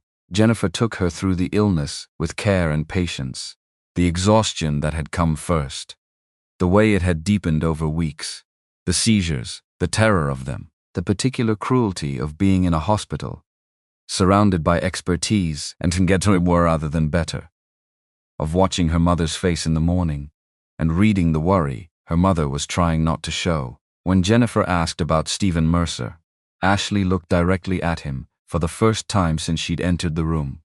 Not with hatred, not with fear. With the clear-eyed assessment of someone who had looked at something difficult and decided to see it accurately. He was very good at the concern, she said. The face he made when he talked about my case. I thought, in those first weeks, that he must care very much, because the feeling of it was so present when he was in the room. She paused. Later I understood that what I was reading as feeling was craft. He'd spent a long time making the face. It didn't have any feeling behind it. The courtroom was very quiet. What changed your understanding? Jennifer asked. Brian. The name came without prefix, without formality, the way you refer to someone when the distinction between what they were to you and what they did for you has fully collapsed. When I found out what he had seen, when I found out what he had and to find out, if it was real, I understood that he had been looking at me the whole time in the way Dr. Mercer was supposed to be looking at me and wasn't. She said it simply, without theater. Like a person describing weather, Mark Reese chose not to cross-examine Ashley Harmon. He made this decision visible by standing, reviewing the notepad in front of him, and sitting again without comment. The jury watched him make this decision and drew the conclusions he had calculated they would draw, that cross-examining her was either inhumane or strategically inadvisable, and that the second of these was probably the reason behind the first. Ashley stepped down. As she passed the prosecution table, she stopped. She looked at Brian. Thank you for using your eyes. Her voice was the volume of a conversation. Not a statement, but the room was quiet enough that it carried. When everyone else in that building had decided what they were looking at, she returned to her seat. The jury watched her walk back. Something had shifted in the composition of the room, in the way particular truths shift rooms when they've been said plainly enough by the right person. Jennifer's closing was the architecture of everything that had been built over 6 days, rendered into its clearest possible form. She covered the compound, the access pattern, the financial motive, the Robert Carver connection, the prior death, the refined method, the evidence that what had been done to Ashley had been practiced on a man who was now being exhumed, because this case had made it impossible to leave his death where it had been filed. Brian Cole is not a hero because of anything exceptional about him, she said, and the word exceptional landed with a precision that told the jury it had been chosen carefully. He's a hero because he did what the situation required and what anyone with the same knowledge and the same conscience would have been obligated to do. He spoke, He kept speaking when the institution told him to stop. He put what he knew on the table, when the cost of putting it there was his livelihood. She walked to the center of the room. Stephen Mercer counted on silence. He'd built his career on the understanding that authority and reputation were shields, that the spaces where he acted alone were protected by the assumption that a man of his standing had no reason to act badly in them. He didn't account for the one variable he'd decided wasn't a variable. He didn't account for the man with the mop. She looked at the jury. Don't let credentials determine what you hear. Don't let 40 years of reputation substitute for 43 access logs and a confirmed toxic compound in an IV line and a $14 million motive that the defendant disclosed and then hoped nobody would connect. The evidence is what it is. It says what it says. Your verdict should be what the evidence requires. Mark Reese made his closing with the skill of a man who had spent decades constructing reasonable doubt from available material and who was working today with less material than he was accustomed to having. He returned to the theme of correlation, of circumstantial inference, of the danger of narrative coherence substituting for evidentiary sufficiency. He invoked Mercer's decades of service, the lives that service had extended, the idea that a man's whole life of doing something in one direction could not simply be inverted by the account of a disgruntled former employee with a kitchen chemistry set and a grudge. He was skilled. The argument was well constructed. It didn't have the compound. It didn't have the access logs. It didn't have the $14 million, or Robert Carver's exhumed body, or the methodical precision of someone who had done this before and gotten better at it. He sat down. The judge gave her instructions. The jury filed out. Brian spent the first day of deliberations in a conference room with Gary Walsh and Jennifer Dean, drinking coffee in descending quality and talking about the case in the way people talk about something when the outcome is no longer in their hands and the only remaining function of conversation is to give the waiting somewhere to be. Sandra texted periodically. Ashley and Emily were at Sandra's house. They had, over the months of the investigation and the trial preparation, developed the unlikely and then the inevitable friendship of two young women who had come to know each other through the gravity of a shared situation and discovered they genuinely liked each other beyond it. Emily was teaching Ashley to make pasta from scratch, apparently, and Ashley had decided to teach Emily something about mineralogy, which was one of her side interests, and the household communication Sandra was relaying carried the specific energy of two 19-year-olds who had decided that the most effective response to anxiety was productivity. The second day of deliberations was shorter. Brian was drinking coffee that had given up all pretense of quality when Walsh's phone lit up. They're back. The room had the particular charge that courtrooms carry when the end of a thing is present but not yet arrived. Brian sat between Walsh and Jennifer and felt the 12 weeks of this case sitting in his chest with the specific weight of something that has been carried for a long time and is about to either be set down or prove impossible to set down. Sandra was directly behind him. He could hear her breathing. The slight irregularity of it, the controlled effort of a woman maintaining composure in a room where she had very little control over the outcome. Ashley was beside her. He didn't look back. The jury foreperson stood. Judge Moore asked the standard questions in the standard order. In the matter of United States versus Stephen Mercer, on the charge of attempted murder, how does the jury find? The pause was infinite and also very brief. Guilty. Sandra's breath came out behind him. Not a sound exactly. More like the release of something structural. The foreperson continued. Medical fraud. Guilty. Securities fraud. Guilty. Conspiracy. Guilty. On every count, across every charge, the word arrived with the accumulated weight of 6 days of testimony and the particular finality of a thing that has been decided by people who had no stake in the outcome other than accuracy. Mercer's hands gripped the edge of the defense table. His knuckles had gone white. Reese placed a hand on his shoulder and said something quiet. Mercer didn't respond. He was looking at the middle distance with the expression of a man who had been unreachable for 4 decades and had not, until this specific Thursday afternoon in April, fully processed that this was a condition that could change. The marshals approached. He stood. He was cuffed with the compliance of someone for whom the performance had ended and only the fact remained. They moved him toward the side door.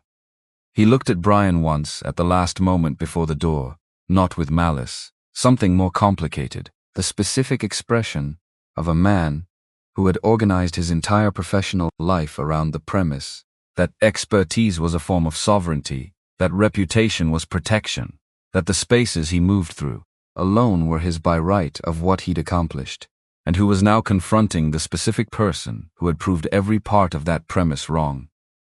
The door closed. The room began to exhale. Outside the courthouse, in the cold that Chicago maintained, regardless of the month, Sandra and Ashley were waiting. Ashley had her arms around her mother in the unself-conscious way of someone who has been reminded, recently and specifically, that their mother is finite and precious and present. Sandra's eyes were closed. When they opened, she found Brian's. 2 words, not insufficient. The right size exactly for what they contained. Thank you. Brian nodded. A woman from the jury approached before they could move. Late 60s, white hair, the direct posture of someone who had decided on an action and was executing it before the moment passed. She stopped in front of Brian with the deliberate focus of someone who had been waiting to say something since the second day of testimony. My husband worked construction for 30 years, she said. He had a gift for structural engineering. Not a degree. A gift. Contractors would hire him, and then not listen to him, and then pay twice as much fixing the things he'd told them would go wrong. She looked at Brian steadily. I watched you testify. I watched them try to make you smaller than what you actually are. I want you to know that I know what I was looking at. She walked away before he could speak. He stood on the courthouse steps and let the cold in. The sentencing came 6 weeks later. Brian attended with Sandra and Ashley. Emily had asked, and he'd said yes this time, because the trial testimony was finished and the only thing remaining was an accounting. And he thought Emily was old enough to see an accounting rendered. Judge Moore sentenced Stephen Mercer to 27 years in federal prison without possibility of parole. His medical license was permanently revoked. She noted in her remarks that Mercer had practiced medicine as a form of predation, that he had refined his method over multiple victims, that the institutional protections he had depended on had failed because they were designed to address incompetence rather than the deliberate exploitation of trust. She said something else, in the formal language of sentencing remarks, that Brian had not expected, and which landed with a weight he didn't fully feel until later. She said that the failure to hear Brian Cole when he first raised his concerns was not a minor oversight. It was the mechanism of the crime. Mercer had understood that his authority made his victims' protectors into co-conspirators in their own blindness. He had operated in the gaps that deference created, and those gaps would need to be redesigned. Mercer was remanded. His attorneys filed the expected notices of intention to appeal. The marshals took him through a different door than the one in the courtroom, and this time he didn't look back. Robert Carver's case had been officially reopened. The exhumation had found what the forensic team had expected to find. Additional charges were being prepared. The family had been notified. Brian didn't know what that notification had consisted of. The specific words used to tell a family that the natural death they'd grieved was not the death that had occurred. He thought about it sometimes.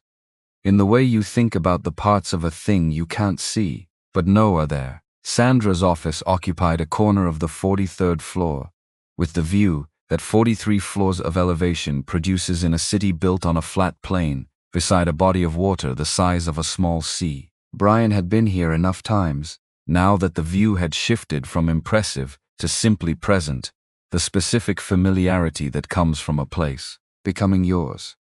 She'd called him up on a Tuesday afternoon, without the quality of urgency, the kind of summons that meant something existed to be discussed, that wasn't an emergency but wasn't an email.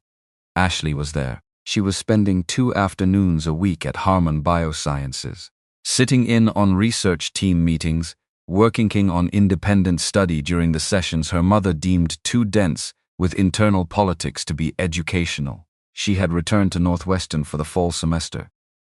Changed her major to biochemistry with a concentration she was still working out, and maintained the kind of forward motion that people maintain when they've been stopped once and decided it won't happen again. She was standing when Brian entered. She had a folder in her hands. "I have something for you."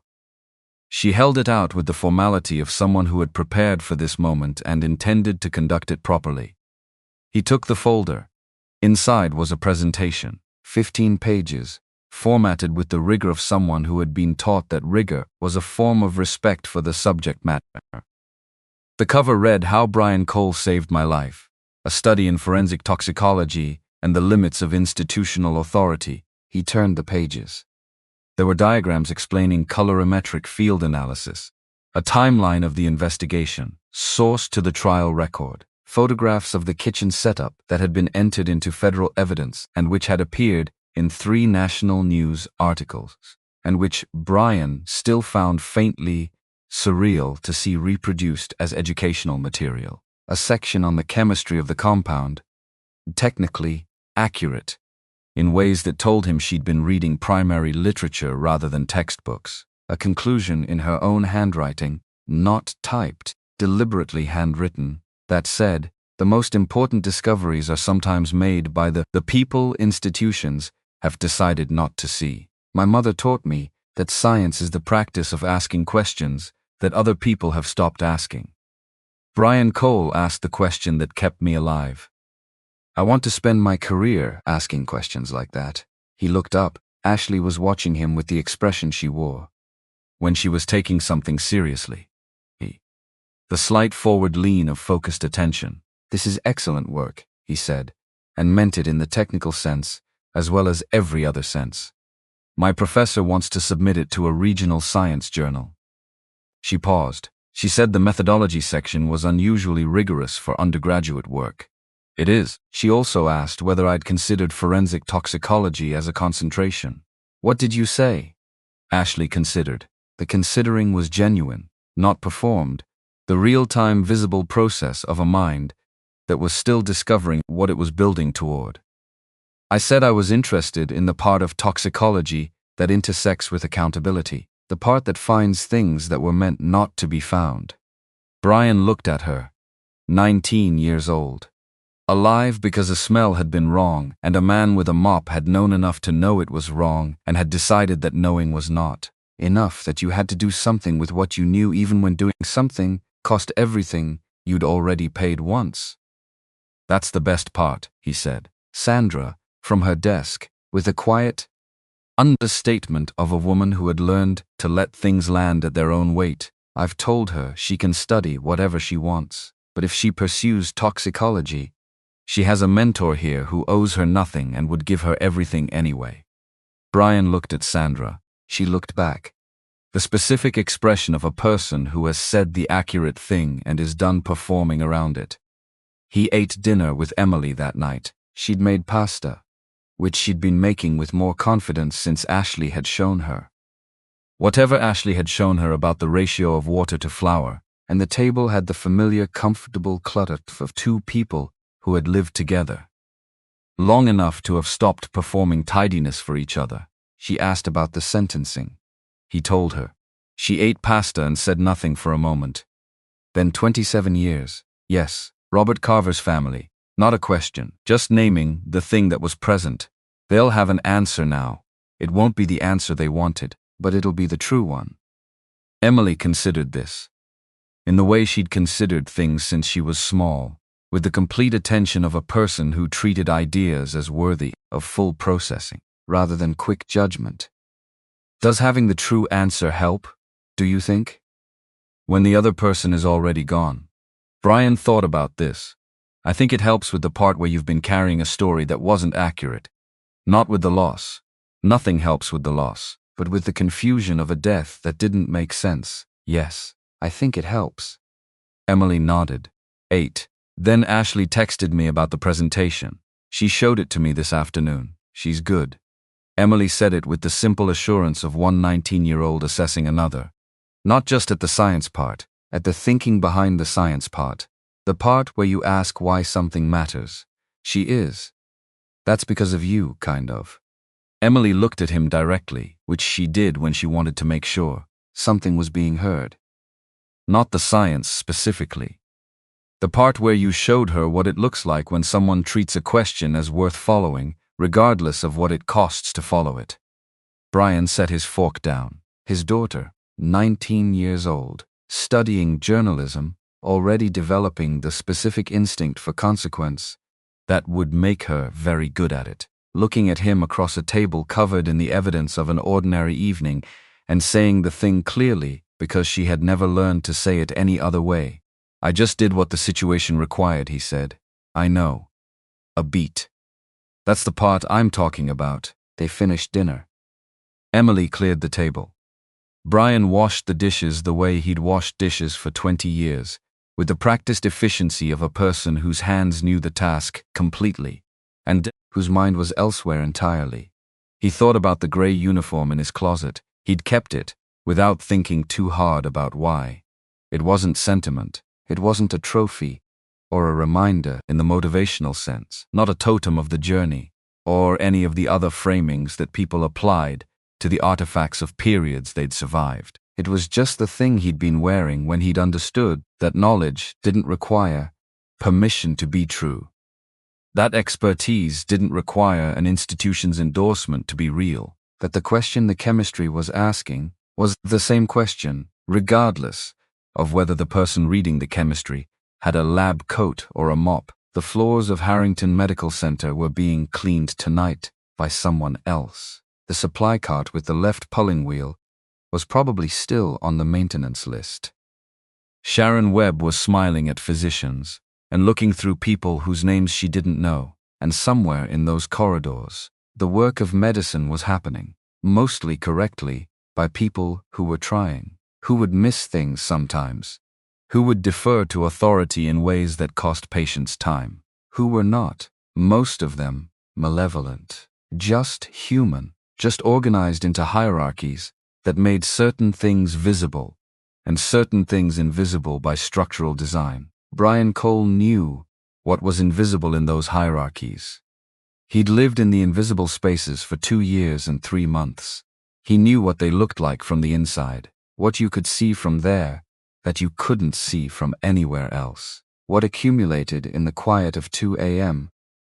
when the only sound was the mop moving across tile and the monitors keeping their soft calibrated time, and the understanding that the person you were cleaning around was dying, for reasons that the building's official knowledge systems had not been designed to find. He was not a janitor anymore, but he would always be the man who had been one, who had stood in that supply closet and made the decision not to let what he knew stay contained to what he could say, who had understood that silence in the face of harm wasn't neutrality, but its own kind of choice, who had made the other choice even though he knew, from direct and painful experience, exactly what other choices cost. The dishes were done.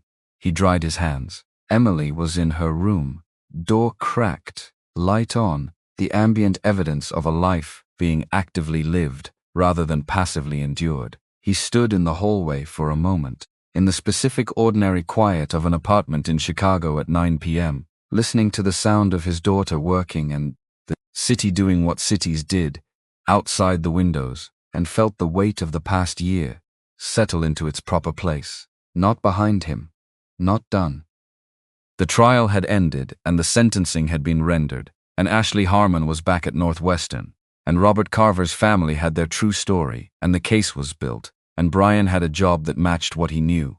But the knowledge was still there, was always going to be there, was looking now at a pharmaceutical research division that needed someone to ask the questions that other people had decided not to ask, someone who had learned that the truth didn't change based on the room it was standing in, or the uniform it was wearing, or the institutions that had decided it was inconvenient. He went to bed, and for the first time, in longer than he could precisely calculate, he slept without running anything on the ceiling. The chemistry was accounted for. The compound had been named. and Ashley Harmon was going to grow up. That was enough. That had always been the only thing that needed to be enough.